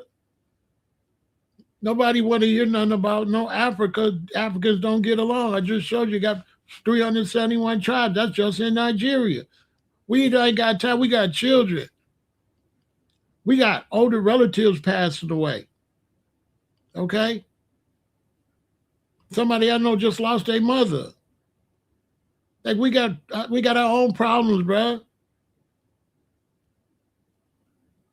We really need to be concentrating on doing some of these funerals so we can afford them, so everybody ain't got to get cremated. Like we got bigger things to deal with.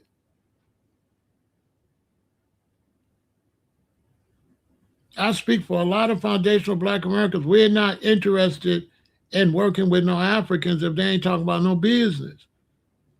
If Africans ain't got no, can't send us nothing and trade, it ain't nothing to talk about. We do not want to be, even us, as foundational Black Americans, we trying to figure out how we can get some money together, how we can put some businesses together. So we don't want to, if Africa ain't on that type of time, they can go to hell. The whole Africa can go to hell. All that Ethiopia, but the Ethiopians come over here and open restaurants. You don't see a Black American working in none of these African places.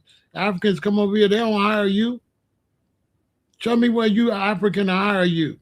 Africans come over here, eat off your plate. They don't mess with you. They don't live with you. They don't hire you. They don't deal with you. It is what it is. If they threw all the Africans out of the United States, we wouldn't lose nothing. We would gain. Whose fault is that? If they throw you out, you're supposed to be missed, right? Okay. If they throw you out and you're not missed, what that mean? That mean you was a leech. That mean you didn't bring nothing to the table. Listen, if they throw every African out the United States right now, we wouldn't miss nothing. We would gain. They have brought nothing. We not no brothers like that. Not when you look at us nationally like that. We had nothing. What brothers, how? The way I look at Africans is like this. The same way my mother taught me. If me and my sister don't get along, the other kids ain't gonna like me if I'm always beating up my sister. So Africans don't even like Africans, okay? So who the hell gonna deal with an African? An Ethiopian don't even like an Eritrean or a Somalian. So why would I don't want to deal with none of them. They all need to get the hell out of the United States and go home. Because there ain't nobody like that. How they gonna, all they gonna do is take money from you. There's no way they can like you. They don't even like people from the same country. Okay? I just showed you Nigeria got 371 tribes. Why? How they can't tell nobody about no type of unity or nothing. They got to shut the hell up. What can they tell you about uniting? And show me where any Black people have ever united with us. People like that general, he's selling Black Americans down the drain. He got us chasing behind Pan-Africanism. He don't say nothing to the Africans or the Caribbeans. He just constantly trying to make us, everybody want to make us be the lover, make us like everybody. Nobody make nobody like us. Y'all ain't noticed that? There's always one side. It's always about who we like, who we gotta like, who we gotta help, who we gotta do something for. Do they ever tell these people when they come over here, behave and look out for us? Haitians. Everybody know Haitians was horrible, are horrible, okay? Are horrible. We have no relationship with Haitians. So why shouldn't we want you to get the hell out of here. Haitians have did nothing but come and eat off our table, took food off our table. Africans, Caribbeans, they've done nothing but come to this country and take food off of our table. I've been around a lot of rosters.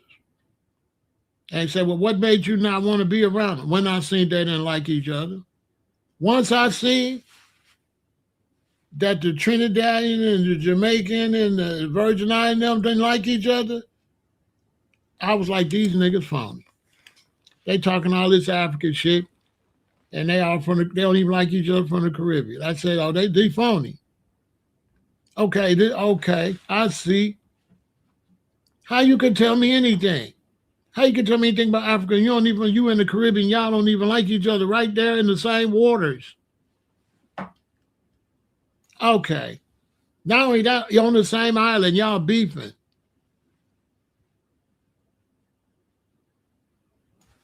Godfrey is phony. Godfrey is mad because his whole life he was a fake black American that used African to do skits and his whole only people he did impersonation of was us. He was an FBA impersonator. That was his job. He'd do voices of foundational black Americans because there wasn't no famous Africans. So all these black people he doing imitations of is us, right? So he made all his money off of imitating us and our culture and our people. I told him to his face. He made money off of us, our culture and everything. He ain't make a goddamn dime off of Africa. He ain't make no money off of Africa. He made money off of doing caricatures of us in front of Europeans to make us a laughing stock, to do degrading impersonations of foundational black Americans for laughs. It was never, his impersonations were never to build us up. It was always mockery.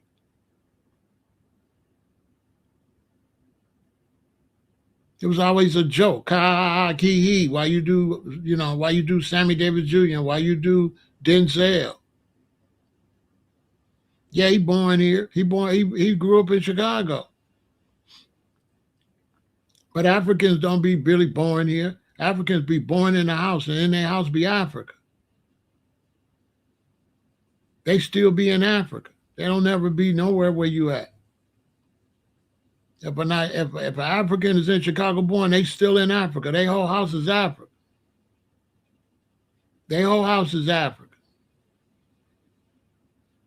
Facts.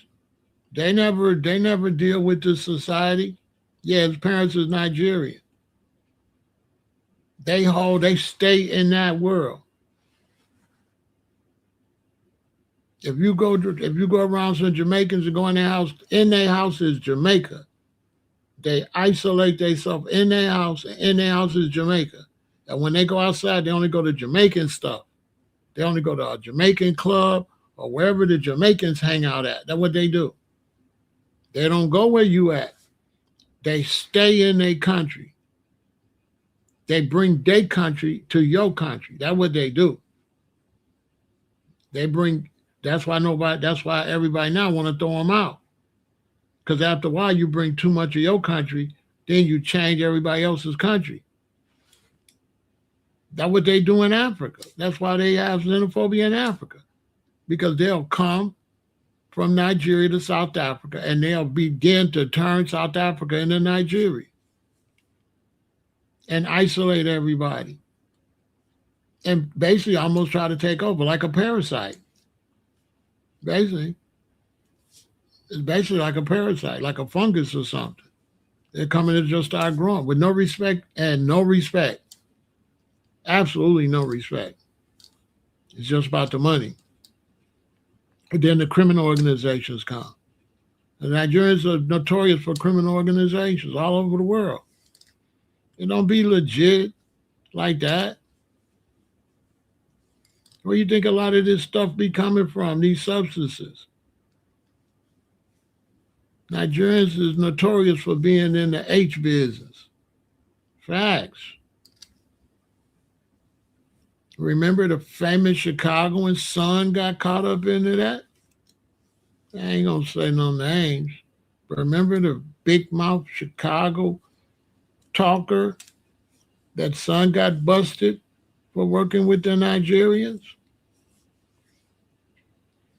The other son went to prison and the wife was scamming.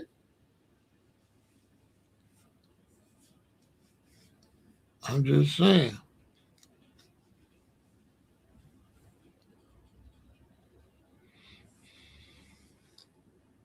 So it's like for me to see this brother constantly got FBA in his mouth, you know what I'm saying? I'm trying to not just do 1,000 videos on him because I think it's bad for my channel. I don't want to go to war with dude, and he's not on my level. But I don't really want to. But I really am sick of him bringing up FBA. Like, teach that fake Egyptian stuff and shut up speaking on us, bro. Ain't nobody gonna keep telling you that. You know what I'm saying? Leave FBA out your conversation. I'm just gonna tell you. Y'all need to stop supporting dude. And y'all dudes is running back and forth like little girls. He said this and he said that.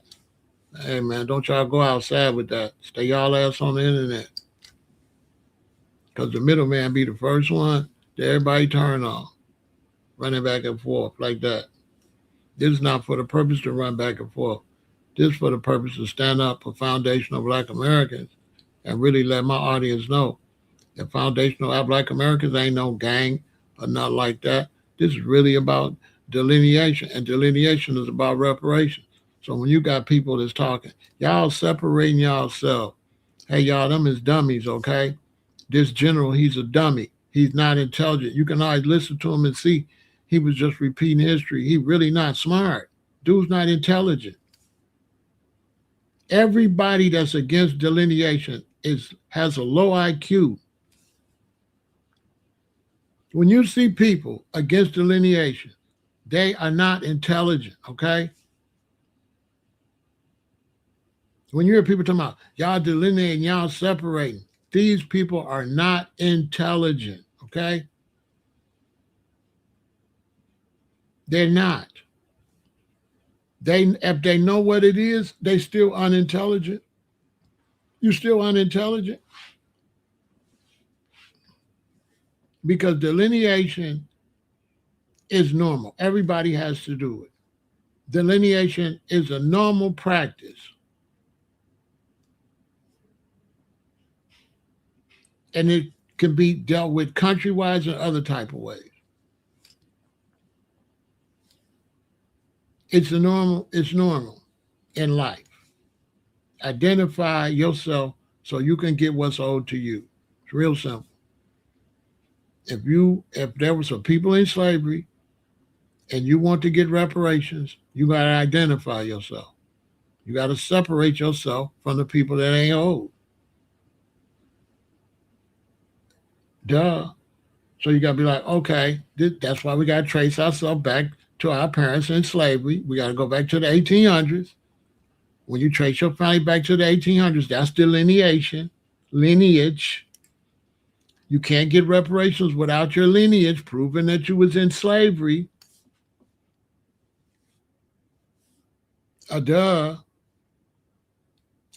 Mr. Smart, big mouth, slow.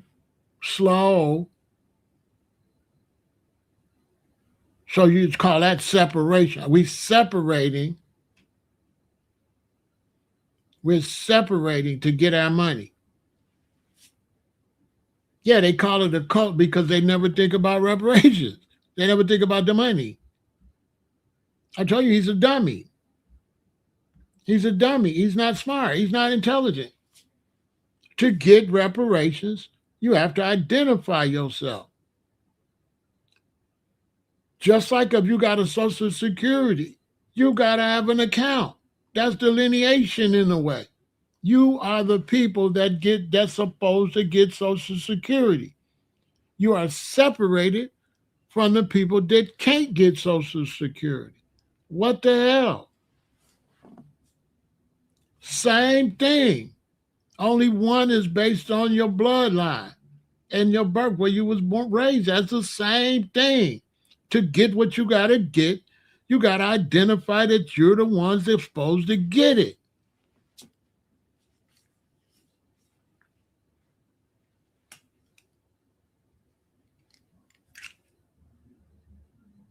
But yet, this bootleg general let Ghanaians supposed to get something. he ain't gonna have no problem with them identifying they Ghanaians. He don't got no problems with Ghanaians being Ghanaians. He don't got no problem with Nigerians being Nigerians. He don't got no problem with nobody else delineation but his own people. This is a rat, a traitor, a rat. To me, you're a rat. You're a traitor. You don't got no problem on Brazilians delineating and being Brazilians. You don't have no problem with Jamaicans delineating and being Jamaicans. You don't have no problems with nobody delineating from the black race and being specific, because that's what it is. You ain't gonna never hear him say Jamaicans need to be Africans. You ain't gonna never hear him say that these other people need to be African. Never. He ain't gonna never say that.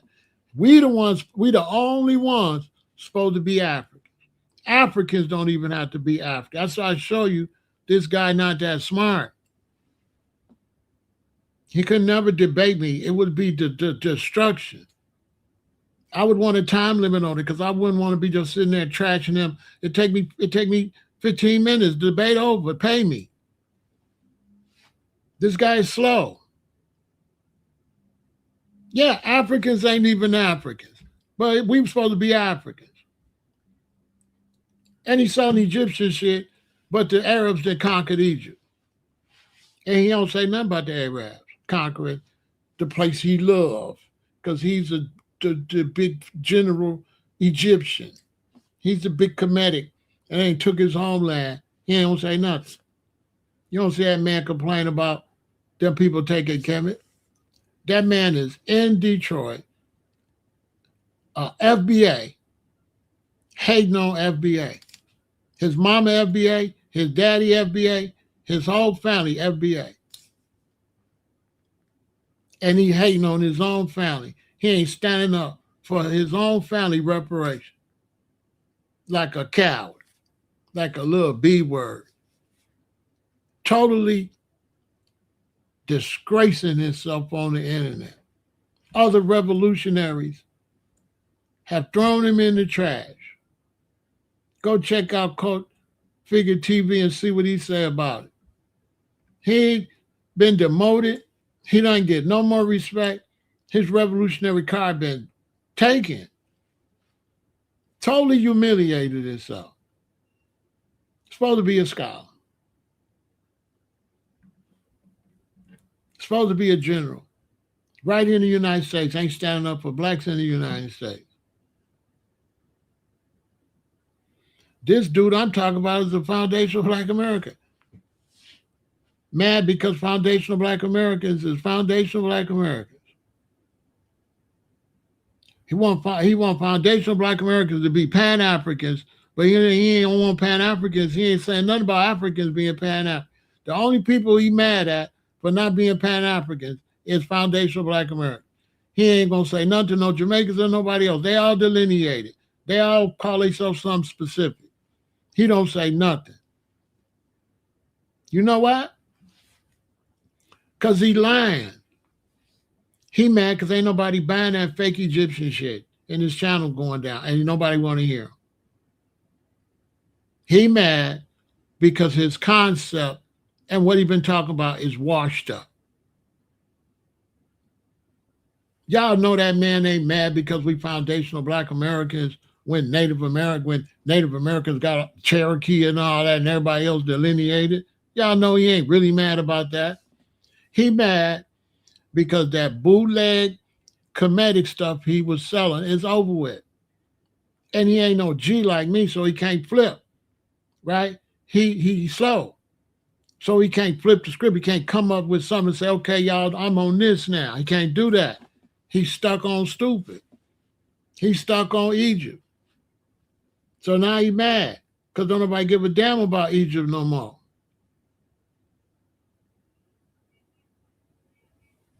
That's why. Because we trying to get our reparations. We got kids and babies and stuff. You know, we got real family members that from Alabama and Georgia. We got people that pick cotton. Yeah, we got some bloodline that go back to Egypt, but we pick cotton and we never got paid, bro.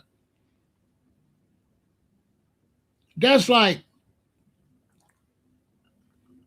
That's like I get a club. I go to a club, and the club owner, I tell him if I bring in so much people, you pay me 2 grand. So I bring in all the people get paid. Then you don't give me the 2 grand. So I get on the internet and I say, this club owner, he owe me 2 grand. And the general get on there and say, you need to be worrying about Pan-Africanism. Don't worry about your money. That's basically what that fool do. That fool like, y'all don't worry about y'all money. Because FBA is about the bag. So I just show you when people say, FBA is a call, FBA this and that. That just show you they dumb. Because somebody like that, right? If there's people that call themselves FBA and they saying the wrong definition, right? What the scholar supposed to be doing? He's supposed to be helping us, right? Straightening out the Black Americans that's saying FBA is the wrong thing. Anybody with any sense know that there's going to be people call themselves FBA and misrepresent it, right? How you a scholar when FBA got a distinct meaning and you see Black people misrepresenting it and you're supposed to be a scholar and you're supposed to say, y'all misrepresenting FBA. No, you go to the people misrepresenting it and act like they represent it. There's people going, because you got to understand people misrepresenting because they don't understand yet. You got to get them trying to understand. So to them, they're like, yeah, we FBA to hell with all y'all. You know how Black folks is. They're going to do that. Give us some time to get everybody to know what it really is. No, haters, they're going to go, what do Europeans do in the news? They take the worst representation of Black Americans, right, and post it to represent us. That's the same thing the general do. He going and he finding the ones that ain't represented thoroughly, and then he trying to act like that represents FBA. And he know better. But it's like, don't nobody want to go to them websites and buy that bootleg Egyptian stuff. So the fake Egyptian, bootleg Egyptian product business is going down. That's why he mad. He mad because the fake Egyptian bootleg product industry is down. Don't nobody want to buy no Egyptian shirts no more. I mean, as a businessman, we know when it's over, it's over.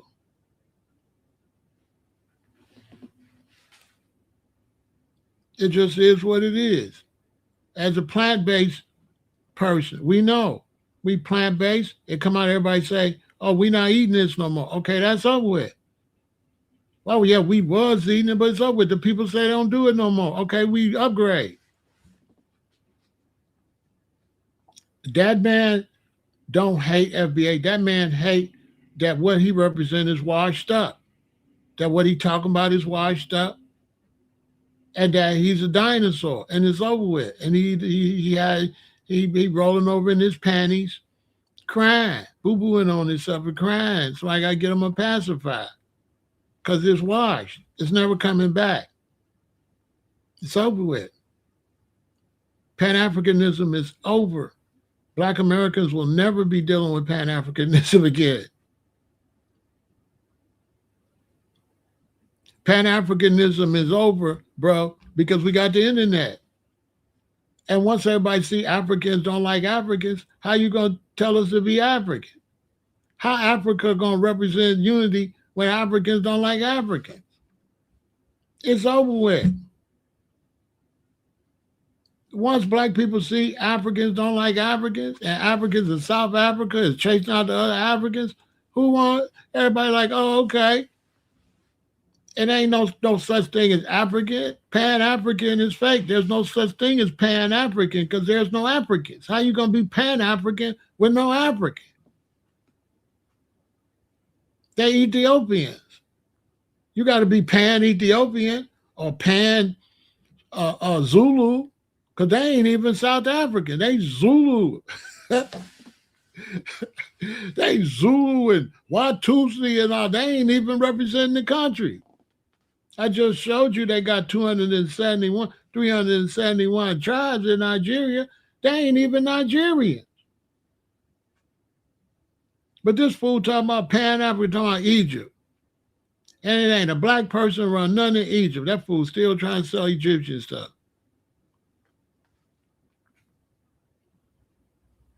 Washed up. Nobody buying that stuff was a few suckers. It ain't even no black Egyptians watching him. He's still trying to sell Egyptian stuff and hating on his own lineage, hating on FBA, hating on his own mama and them, hating on his great grandmama and them lineage. This don't make no sense. The general hating on his grandmama and great grandma. He ain't standing up. They ain't number one. He ain't standing up for what? How you a revolutionary and you ain't standing up for grandma, great grandma? They punked great granddaddy. They took their stuff. They couldn't even ride on the bus. How you a real soldier and you standing up for some people way on the other side of the world, but you ain't standing on business for your own damn relative? That's like a dude at school and he fight for his best friend, but he let people beat up his brother. That's that boy. A traitor and a rat. But listen, he better be glad I ain't got no power because we would deport him. He need to be sent to Africa. The general need to be deported and sent to Africa so he can focus on Africa. And let us get somebody in that spot going to focus on Michigan and Detroit. We need somebody to fix Detroit. He got to get the hell out of Detroit. Yeah, we need to get somebody in his position going to help Detroit. And he need to be shipped over there to them Arabs in Egypt so they get a little straight. He need to be shipped out of here. He need to pan his ass to Africa. I don't know when you're going to pan your ass to Africa, but hurry up. And then on top of that, you know, light-skinned brothers, they always try to be blacker than everybody. I didn't want to go there, but his skin color got a lot to do with it too. Because he ain't really no African if he go to Africa. They're not, I hate to break it to them. In Africa, you ain't no African. Your face ain't slim enough for you to be no Somalian or no Ethiopian. They ain't got nobody look like you. In Africa, they're gonna say you is a white man. I just said you're a Ferengi. They're not gonna even really honor him as black in Africa. He too light. He be trying to scream the light off of him. Yeah, they're gonna think, would you tell him if he go to Nigeria? And he can't represent none of them tribes in Nigeria. G-Rob trying to tell him the facts. Everybody know I really, see, G-Rob, to me, I don't like Pan-Africanism because to me it's anti-African, to me. To me, Pan-Africanism in America, to me is disrespect, to me. To me, talk about what the brothers and sisters really going through. Right now, if you don't really talk about the xenophobia, if you don't talk about the natural resources, if you don't talk about other nations in there stealing from the brothers and sisters in Africa, to me, you should leave Africans out your mouth. To me. And when it comes to the Haitians and the Africans and stuff get deported, it's nothing that I like, but it's something that I feel that the Haitians and the African brothers, it's a lesson they got to learn. So that's why I be standing on that happening, because they got to learn a lesson historically, like they did it wrong. They moved wrong. Now they got to pay. They didn't function right. They supposed to have been linked in with us. And you not. Now you paying for it. What you want me to do? You want me to forgive you because the Europeans is making you paying for not fucking with me? That don't even make no sense. You wasn't fucking with me. You know what I'm saying? And now they throwing you out. What do you want me to do? Then you blaming us because we're reporting on it, but we ain't behind it. That's another thing. That's another thing with like black immigrants.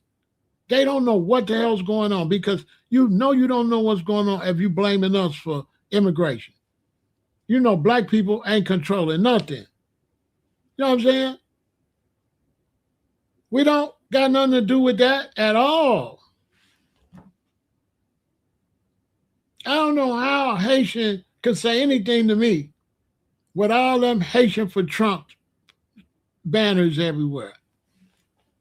And it's like, because we not jumping out the window for something that ain't got nothing to do with us, and because we had a bad experience with a lot of y'all, you won't blame yourself for that. They won't never say, damn, they shouldn't have never had a bad experience with us. That's your fault. Everybody know Haitians ain't cool like that. What is a secret? What? Okay. Haitians is cool, huh? You see the girl call us dirty black Americans? Man, you ain't never seen no black Americans just pick on no Haitians or no Africans or not like the way they be doing us. I ain't never seen it before. And one thing about me, I'm gonna tell the truth all the time. Black Americans, we pretty much be thinking about what we got going on. We really don't be thinking about nobody else. From what I know, I be around black Americans all the time. They never mention no other black people. I'm finna be around a bunch of black Americans all today, all yesterday, and nobody mentions no other blacks. Everybody's worried about their own bills, people sick in their family, shit like that. Their kids at school. I don't know nobody thinking on nobody globally like that. The only place I know blacks that complain about other blacks is in place where it's a whole bunch of other blacks and they be mistreating them, like my friends in Florida. My friends in Florida constantly talking about Haitians and Jamaicans because y'all ain't shit down there. Y'all give black people have bad experiences with y'all. Horrible experiences with you. And they feel like you in my country. You know, you doing something that can't nobody do that in your country. Can't nobody, man, can't no black American talk to no Nigerian in Nigeria the way they try to talk to us over here. It's crazy. The way we function over here, the way they function over here, go to Africa and function like that. And you're gonna get the same treatment they got in South Africa. Because we ain't the Africans, it's just should be ashamed of themselves anyway. They embarrassing. Because everywhere they go, they hate each other. African immigrants is beefing all over Europe. I'll be watching.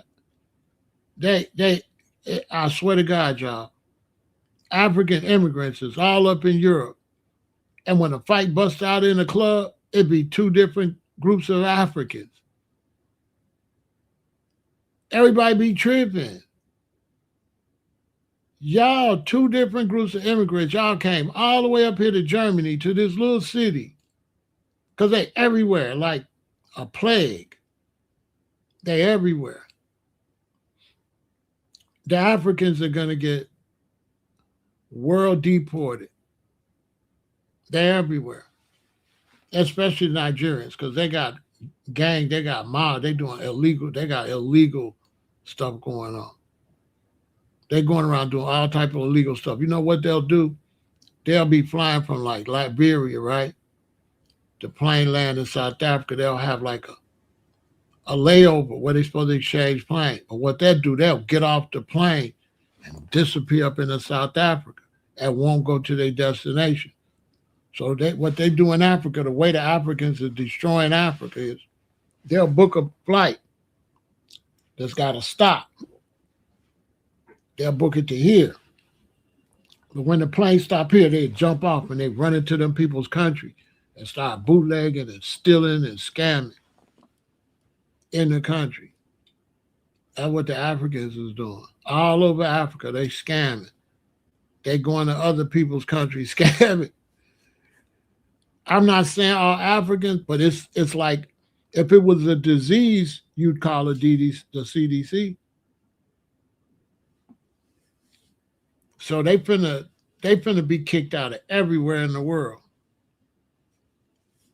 Yep, they finna be Africans is finna be kicked out of every country in the world.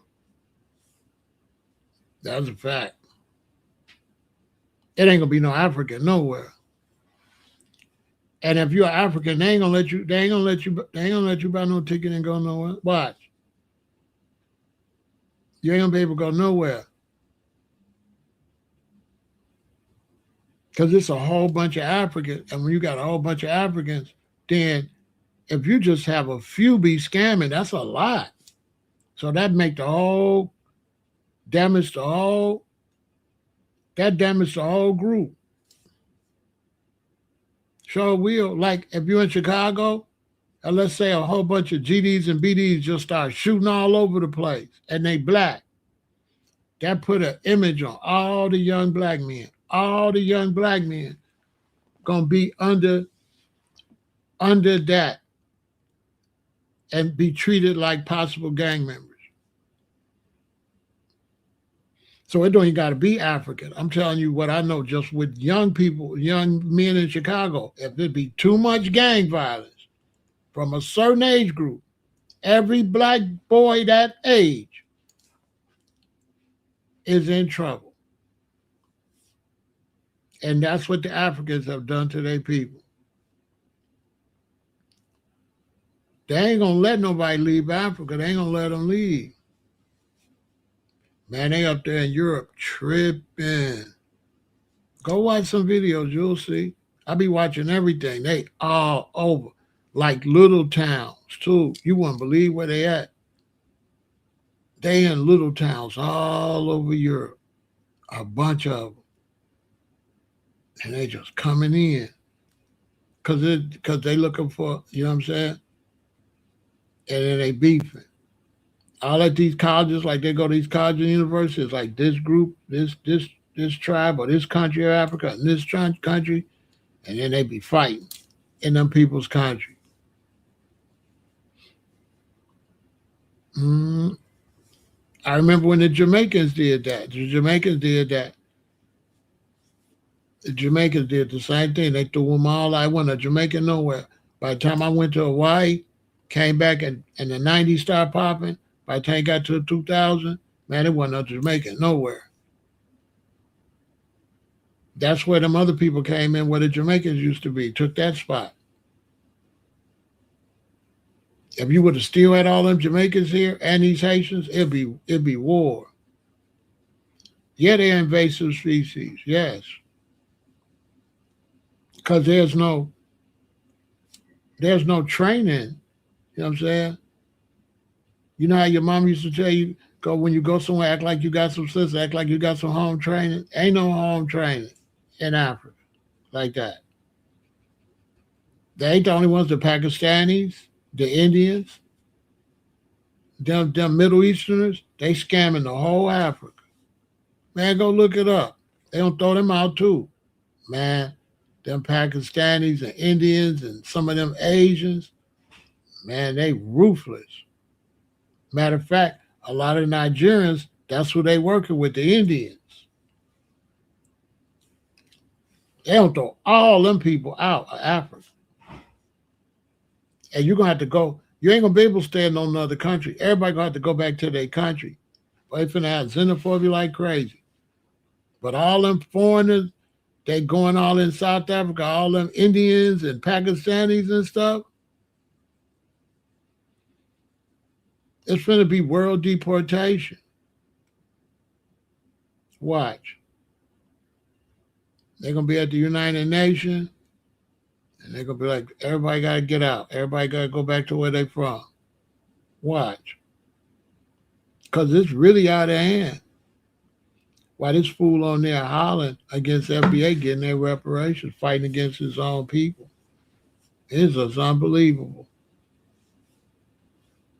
It's unbelievable. Anybody that still trying to push Pan Africanism in 2026, it's like something wrong with them.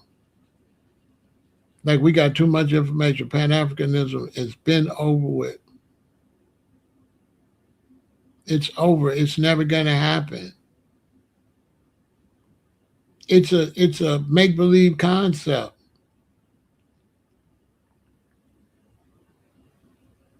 Anybody pushing Pan Africanism is slow, behind, and probably scamming or something.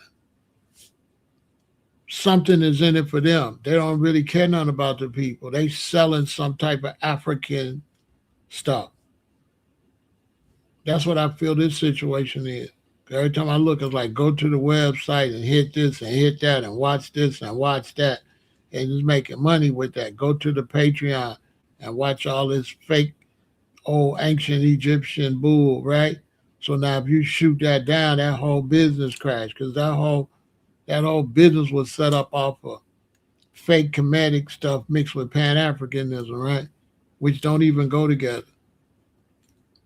Like me, the Kemetic stuff I teach, that ain't no way would have nothing to do with no red, black, and green. How you what?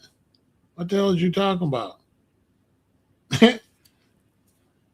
That is how you know it's a scam. It's like you half Kemetic, half red, black, and green, trying to mix all that, trying to be like Kemet, revolutionary Kemet. You know what I'm saying?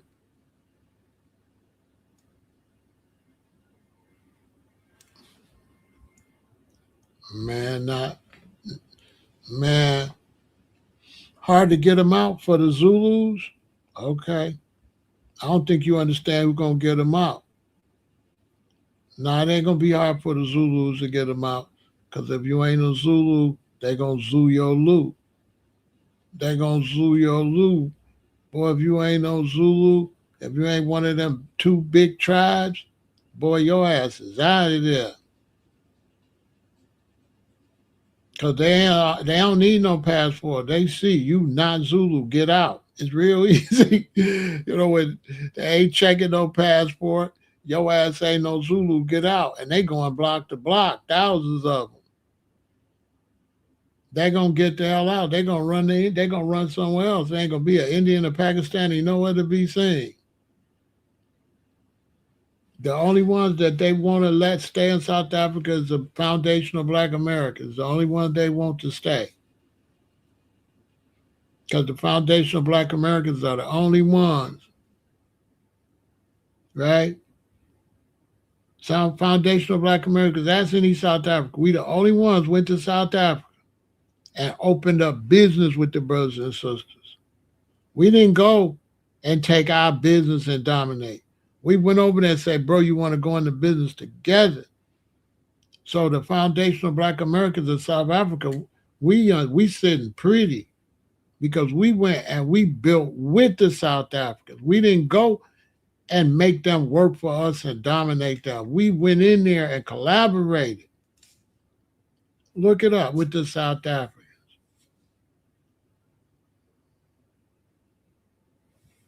We went and collaborated with them. Look it up. It's a known fact that the foundational Black Americans show you how to go to Africa.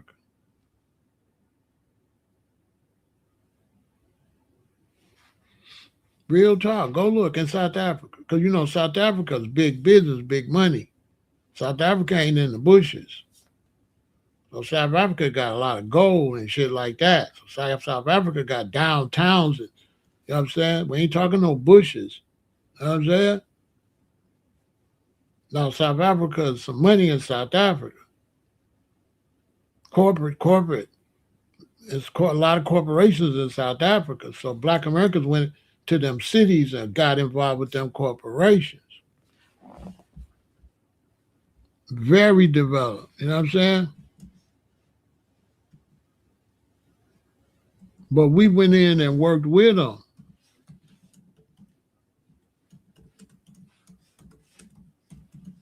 That's the difference.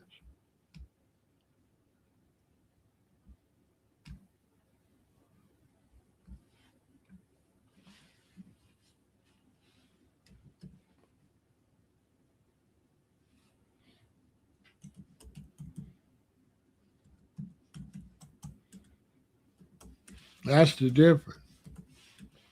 We didn't go in, we ain't going in dominating no brothers and sisters. We going in, you know what I'm saying? We going in trying to see how we can get some bread together. You know what I'm saying? See, South Africa ain't what y'all think. You know what I'm saying? Yeah, South Africa ain't what you think. South Africa's popping, okay? Don't let nobody tell you nothing crazy. No, South Africa do it big, bro. Okay? They about that money. They trying to grow that country up. They don't want them other Africans tearing up their stuff. See, this South Africa. This what they own. See, this what they own in South Africa. And see, so foundational Black Americans, we going in to these buildings like this, and we talk about some corporate stuff. We ain't on no tribal nonsense. We on some business. Let's get some money.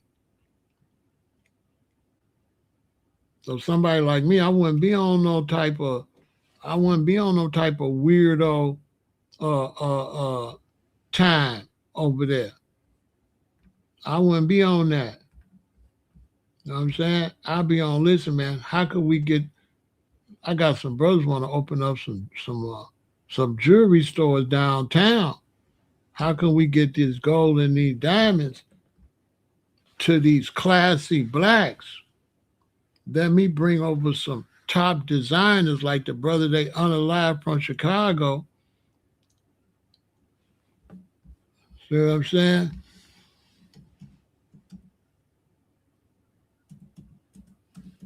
See, this why we be messing up. Cause you could have took somebody like Duke the Jeweler, right?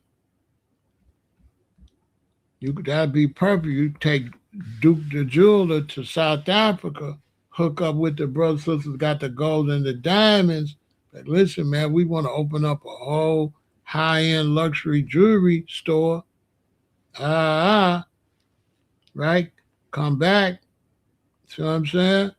Set up the real top of the line jewelry store, the top of the line, the finest jewelry, right? Sell to all the NBA, all of the blacks that got a lot of money, whites that got a lot of money. You know, everybody gonna want it if we make it straight from South Africa. Start a whole jewelry network. That's what type of time foundational Black Americans need to be on. If you're a foundational Black American and you want to go to Africa and you want to be wearing African t-shirts and shit, stay your monkey ass over it. If you want to be a dusty Pan-African, stay over it. You know what I'm saying? Like if you want to be like dude I'm talking about, nah, we don't want you in Africa selling no bootleg products. That's cool. That's cool. But when we start talking about Africa, we talk about, stepping the game up, maybe getting some automobiles produced, getting some motorcycles made, starting a really nice clothing line, like mainstream clothing line. Not no black clothing line, but some everybody gonna wear, like some high level stuff. Not no bootleg stuff like you selling. No, not no stuff. That's fine. But I'm saying that we're gonna talk international and talk about working with Africa. We ain't trying to go to Africa with no Pan Africanism. Because if we go to South Africa, they don't want to hear no damn Pan Africa. They want to know what you want to do with whatever the name of this corporation is in South Africa. That's what they own. Ain't nobody on no fake. Uh, we are the world. We are the children. That's not real in the world. If you go to Ireland, they want to know how much money you could get in Ireland. That's it. They don't want you going to Ireland and talk about Europe need to unite. Ain't nobody on that goofy shit, bro. That's make believe. That's make believe. If that's the case, why the world don't unite? Man, we ain't on that. That's make believe. The Pan Africanism they be trying to sell, y'all, is make believe. It's not realistic. It's something old that we made up when we didn't know no better. Just to the young black people. When we was pushing Pan-Africanism, we didn't know no better. We didn't have no internet. We thought it was a good idea. and we was young.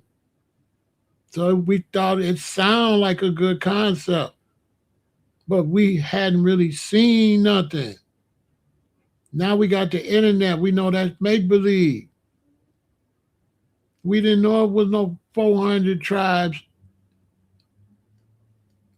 in Nigeria. We didn't know that. If we would have knew what we know now, we wouldn't have had them belief systems. And for the young people now, you're going to have to change your belief system again. Y'all not going to be able to take the belief system y'all got right now. Some of it going to make it. But y'all is young, 20 years from now, you're going to have to touch that up. You're going to have to throw stuff out and put stuff in. Don't let nobody tell you that you got to teach something and you just got to teach that exact same thing. That's bull. And nowhere, not in plant-based food or nothing. Look at plant-based food, a perfect example. After so long, they say, don't eat no soy, right? Everybody stopped eating soy. Then they went and found out soy don't got estrogen. Soy got something called estrogen, something else that's actually good for men. So now everybody going back to soy.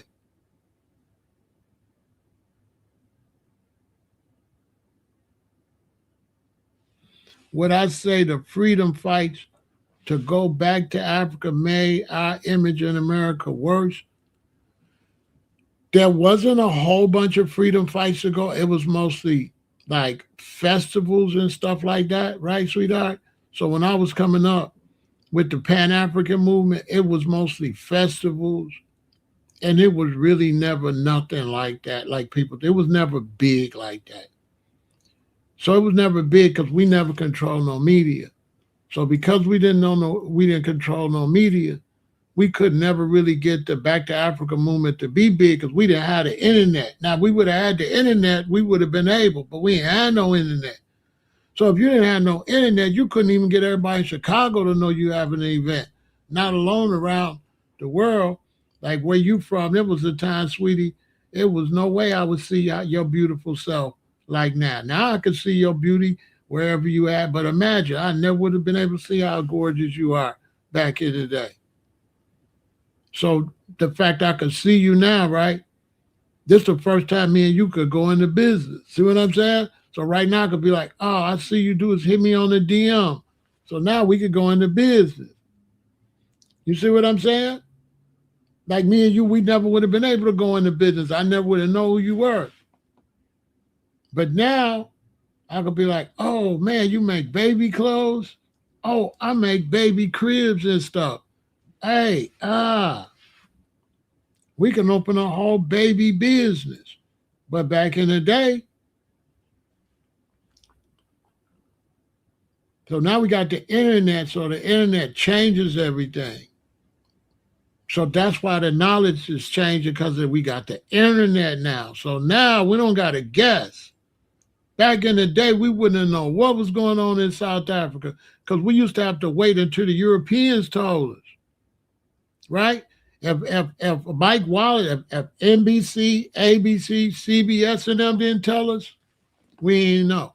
Now, with the internet, man, you got independent people with their phone. Yeah, this is Roscoe Independent News. I'm in South Africa right now. They tripping. So right now, anybody could be the news. Anybody could bring information. So now we got more information than ever, ever, ever. Like right now with my phone and the internet, I can go to South Africa right now and plug y'all with deals. We could never do that. I could take my laptop, take my phone, take some equipment. I can go to South Africa and go live. I can go live. I'm live with this brother. He got a business. What's your name, brother? I'm so-and-so, so-and-so. Yeah, tell everybody back in the U.S. what's going on around the world. Wow. How can they contact you? This the number to contact me. We able to do more than ever, ever, ever. So once you're able to do more, that means all this stuff got to go in the garbage. We was doing this stuff based on we didn't know that much. That's why we was doing it. We did the best we could with what we had, but it ain't no good no more.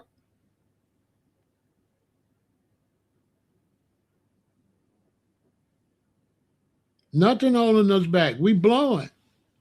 We blowing. Nothing holding us back. We making moves. It's just people don't see the moves, so they think we ain't moving. But yeah, moves is being made. You can believe that.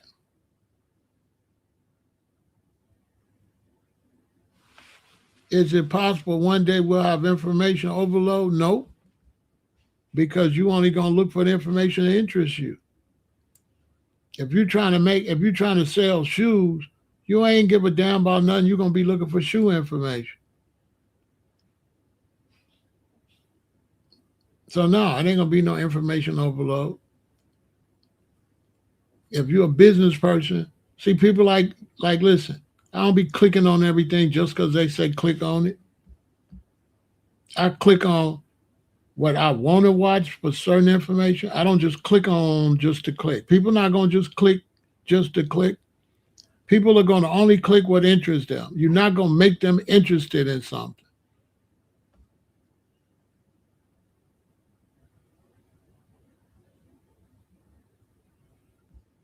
Yeah, just share my stuff. Y'all can share my stuff. I ain't gonna give you no strike. So you could chop my videos up, put it anywhere. I don't strike. I don't strike people. I don't care. So yeah, it's wide open. So in other words, Queen, right now, whatever you want to do with young ladies, think about it. You can find more young ladies than you could ever find before. Think about it. On Facebook, you can find a whole. You can build a whole. Man, you could build a wonderful corporation easy. All you got to do is take your time and find the people. That's where we headed to. They know that, so now they trying to flip. They trying to flip the game because they know it. The system trying to flip it. They trying to flip it. That's why they trying to go into a cashless society. Because if it's cash, you're gonna move too fast. They want to be able to see your transactions, all that. They trying to slow it down because they see it. That's why I'm dissing the brother because he's on there. He's supposed to be a general. He's supposed to be bringing something to the table. He ain't bringing none to the table. He ain't even bringing no business to the table. He's just trying to sell his junk. He ain't trying to expand and bring no business or nothing to the table.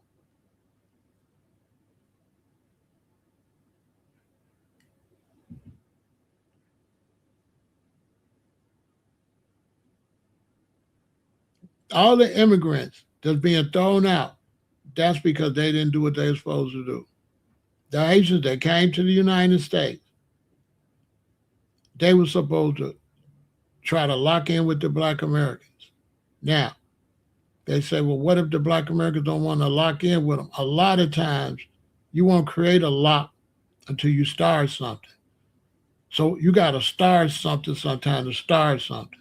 So if the Haitians would have been like, we trying to get in and work with the black Americans, then the black Americans be like, oh, the Haitians trying to get in and work on. Then we start thinking from that point of view. So now we'll start thinking from that point of view. So it's like a lot of the money we ain't making because the Africans, they ain't had the right mindset. The Africans coming from all them natural resources and all the people, they was the ones supposed to click it in. Hey, we could get some money, but they didn't do that. Black immigrants didn't come in and click in. So then instead of looking at them as opportunity, we started looking at them as parasites. We started looking at them like, oh, because they come in hating. When you come in hating, people gonna hate you back. So now ain't nobody gonna be thinking about no money. They're gonna be like, man, I don't like these Jamaicans, man. I don't like these Haitians. That's what people gonna say. Why would you go somewhere when you're the minority and make people don't like you? They won't understand black immigrants. They dumb as hell. Why would you go somewhere with 50 million black people and it's a hands 2 million of y'all and you walk around, I'm a big bad Haitian. And we got more GDs than Haitians. Just GDs, the GDs could whoop y'all.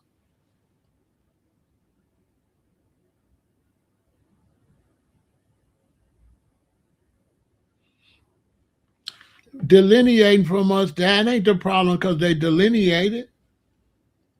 Delineation and business, two different things. It wasn't the fact they delineated, it's the fact they wasn't on no business.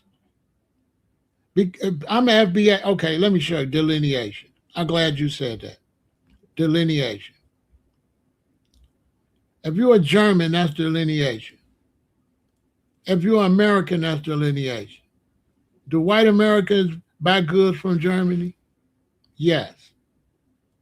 Delineation got nothing to do with it.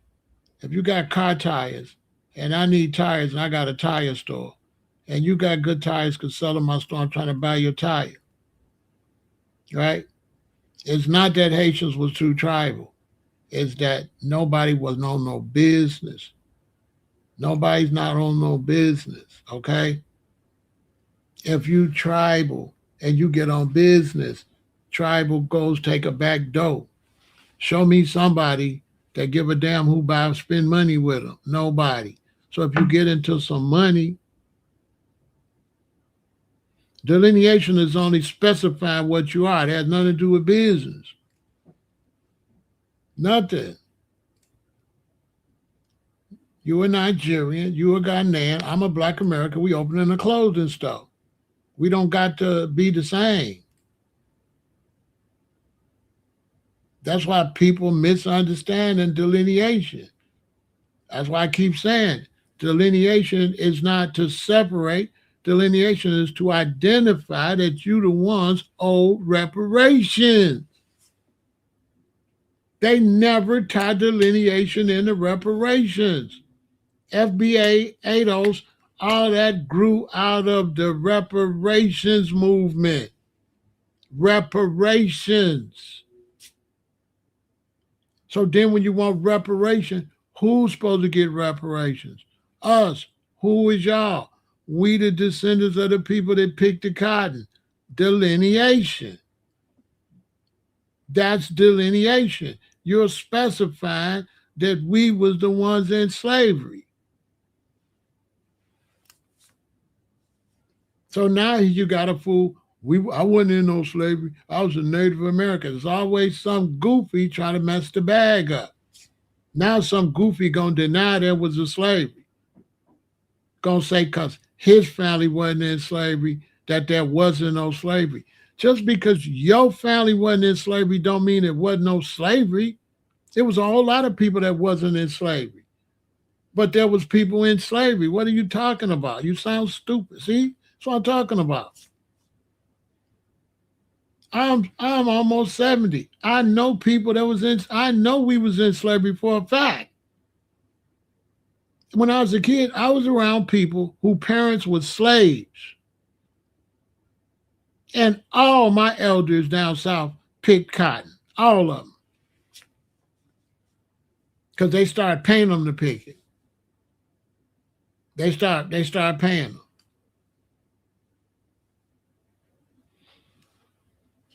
So delineation ain't got nothing to do with business or hate or nothing. Let's say there was a big war and the British unalived a bunch of Zulu. And they willing to pay reparations. You would have to identify that you was a Zulu, right?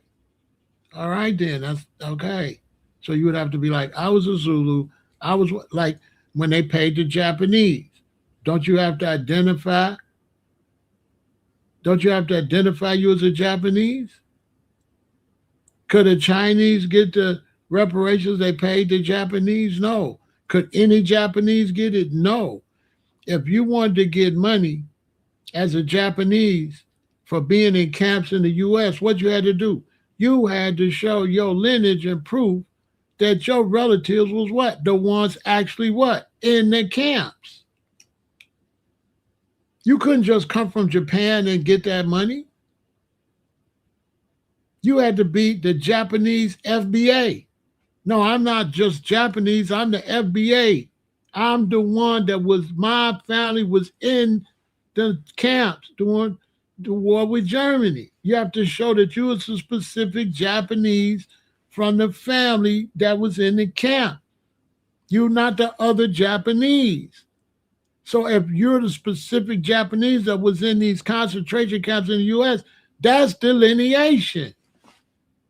You're separating yourself from the other Japanese that wasn't. So delineation is not a bad thing. It's just to specify. You can't turn around and say, no, we are Japanese. Fool, I'm the one was in the camp. What is wrong with you? All Japanese wasn't in the camp. No kidding. No kidding. No kidding. All black folks were enslaved. No kidding. Sherlock. No shit, Sherlock. I'm one of the ones that was. Duh. Who economically separate? Well, that's what I was just complaining about. So if I say they come here and they needed to get together, you say separated. That was my point already. My point was that they shouldn't have did that. That was my point. Yeah, they was. Yeah, that was my point. That was my point though. My point is they wasn't supposed to do that. That's my point. My point is they were supposed to come in and try to figure out how to get some money. Same with the Jamaicans and all of them.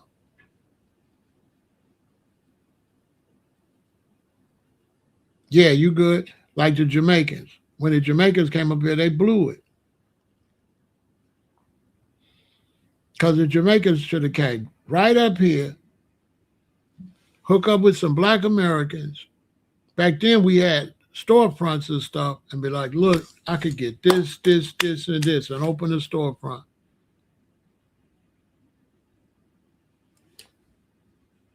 And you look at all these vegan and plant-based. You know how much plant-based money we could have made as black people globally?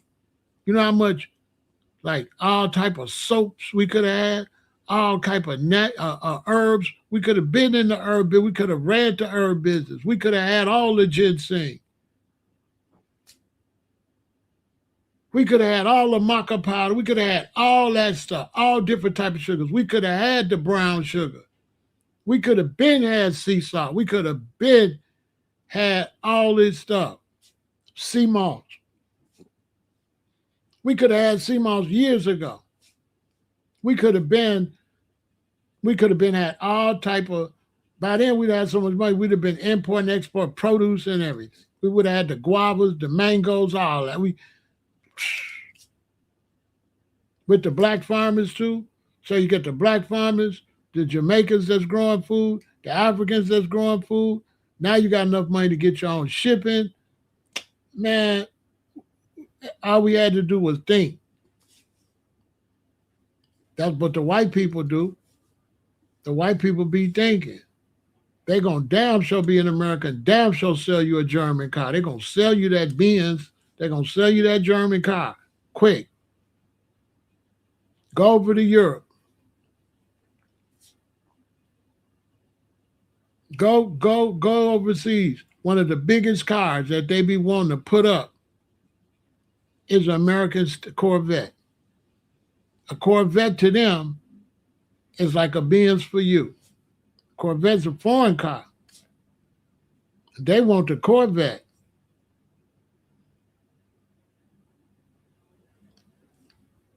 Yeah, and then we got a bunch of people on social media. So, social media is new. So we've got to work out the kinks because we got black people on social media. But we working out the kinks, though. Black people are doing real good. That's why people are panicking. Since Tariq came out with FBA, and since we've been pushing reparations, this movement growing rapidly and well. The failures ain't nothing compared to the success was popping. It's popping. We getting big success with social media nowadays. Don't let the ones that ain't caught on yet fool you. No, we having lots of success on social media, for real, in a lot of ways. with entertainment too. Dudes, people is selling out shows with social media, comedy shows, all type of stuff. Social media is helping us make some serious money. Social media helping us make some international money and national money, something we could never do. The FBA is hot as a firecracker right now. That's going to be officially black people. Remember, I said it first. That's going on the census. They're going to separate black people on the census. We're not going to be on the census with the Africans and all that. We're going to be separate. Because all on these TV shows, they using words like authentic black Americans, historical black Americans. White people is calling them shit like that now. White people is distinguishing the black Americans that been here from the new black Americans that's moving here and getting citizenship. They're like, you are black, like Godfrey is a black American because he a citizen. We are black American based on lineage. So they separating those of us that fought in the Revolutionary War and all that, because my family go all the way back to the Revolutionary War. Oh, my soul. My family fought in every war in this country. We go back to the beginning. You know what I'm saying? So we foundational. Even some of y'all young people, y'all daddies go back to the 50s. Y'all be underestimating. The 50s was a long time ago. I'm born in 1958. That's light years ago. You see the kids got the big wheel? Think about it, wasn't no big wheel. It was only a tricycle. Think about that. Think about back when I was little. There wasn't no 10-speed or no 5-speed. It was just a bike. Think about that. It was just a bike. If you wanted to ride a bike, you had to ride them big bikes. They ain't had no little bikes. You either on a tricycle or you on a bike. You used to have to get on the big bike and they lower the seat down. Yeah, with them big wheels. They ain't had them little bikes with the handlebars up and all them swings. They ain't had that when I was little, when I was 2, 3, 4 years old. They ain't had them. My first bike was a big ass bike. Then they started coming out with them swings and all that.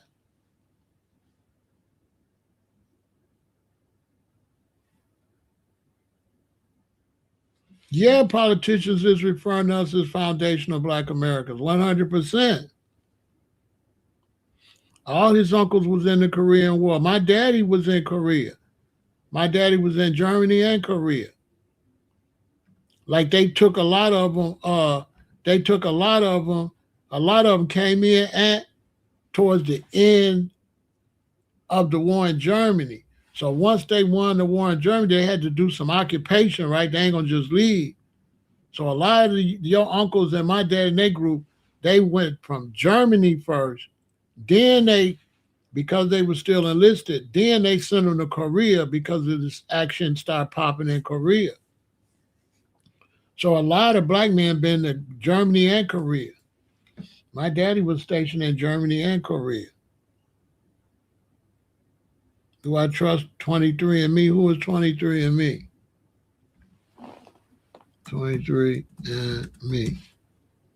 Who is that? 23andMe, at-home genetic testing service to analyze your saliva and provide personal reports. I don't know. I ain't gonna just be sending anybody my DNA and shit like that. My daughter went and got hers, but she went to a real professional one. I'm gonna find out which one she went to. I don't know who they are.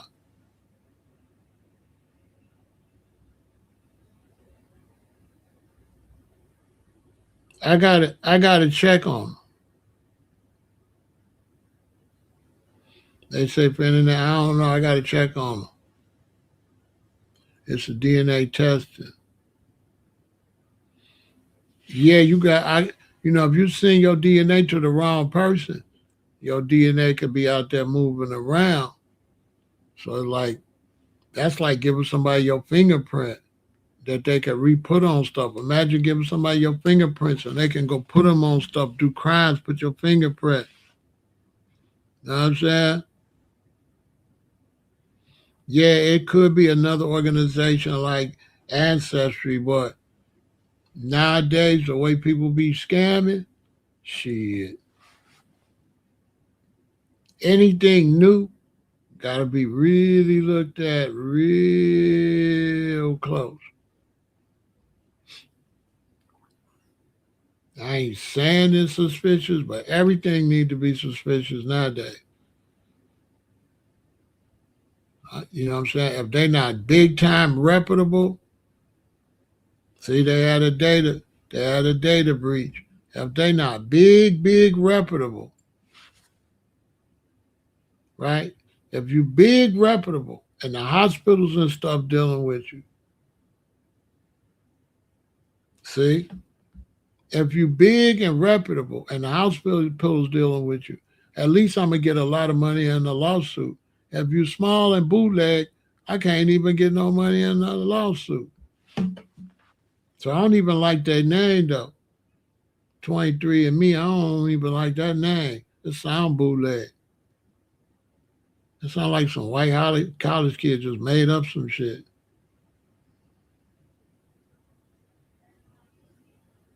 You know what I'm saying?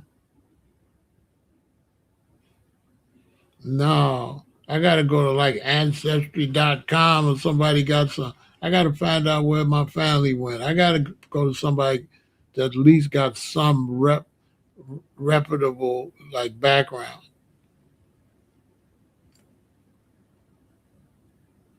What's up, Kurt?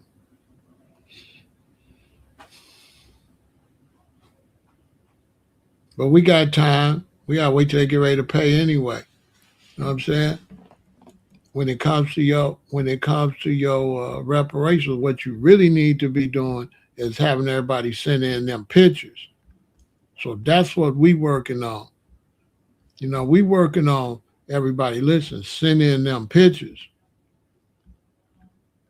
That's what we working on. That's what you need to be working on. You need to be getting the photos and making sure everybody got the photo album back as far as you can get it.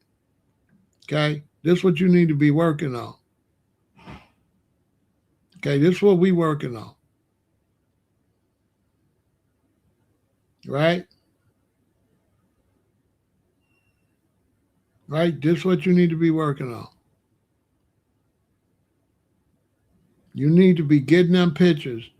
Every picture you can find of the family as far back as you can get them and write down who everybody is and then make sure you have a central location and send them to everybody and everybody send their picture. We got a dude in Florida and all of us send him the pictures and he's putting the whole lineage together. That's what you need to be doing. Because if you got that, they know exactly who you are. This is who I am. I ain't got time to play with y'all. Here go my mom and daddy. Here go they mom and daddy. Here go they mom and daddy. Here go they mom and daddy. Right here. Original documents. Go look it up. They can go look it up. They know exactly who to look up. They ain't got to find them. You ain't got to find nobody.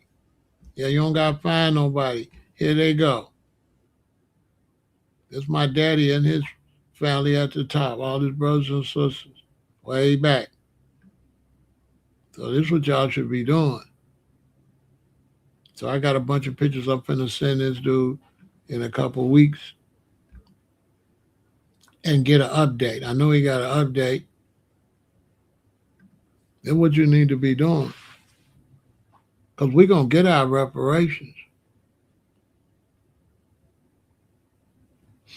As soon as God starts shaking them, as soon as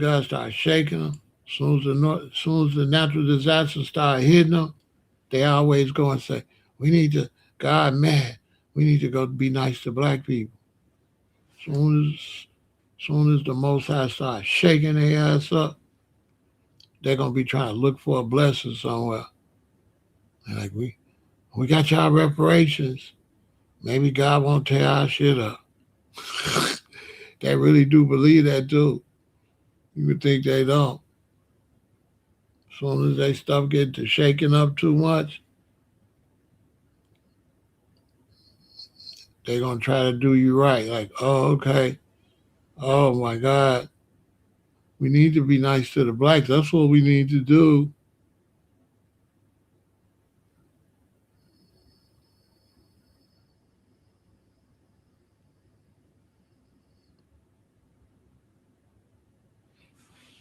Yeah, take all them, find one source and give them to everybody and let them start putting them in a file and start sending the file out. That's not only do that say the photo, that give a location where they got everybody email address. Right? No, we don't want no programs. You know, we want the money. Yeah, we don't want no programs. We want the money. We don't want no program. We want the payout. So what they trying to do is go into a cashless society so you won't get your cash. So your money still be sitting in the bank. That's what they want to do.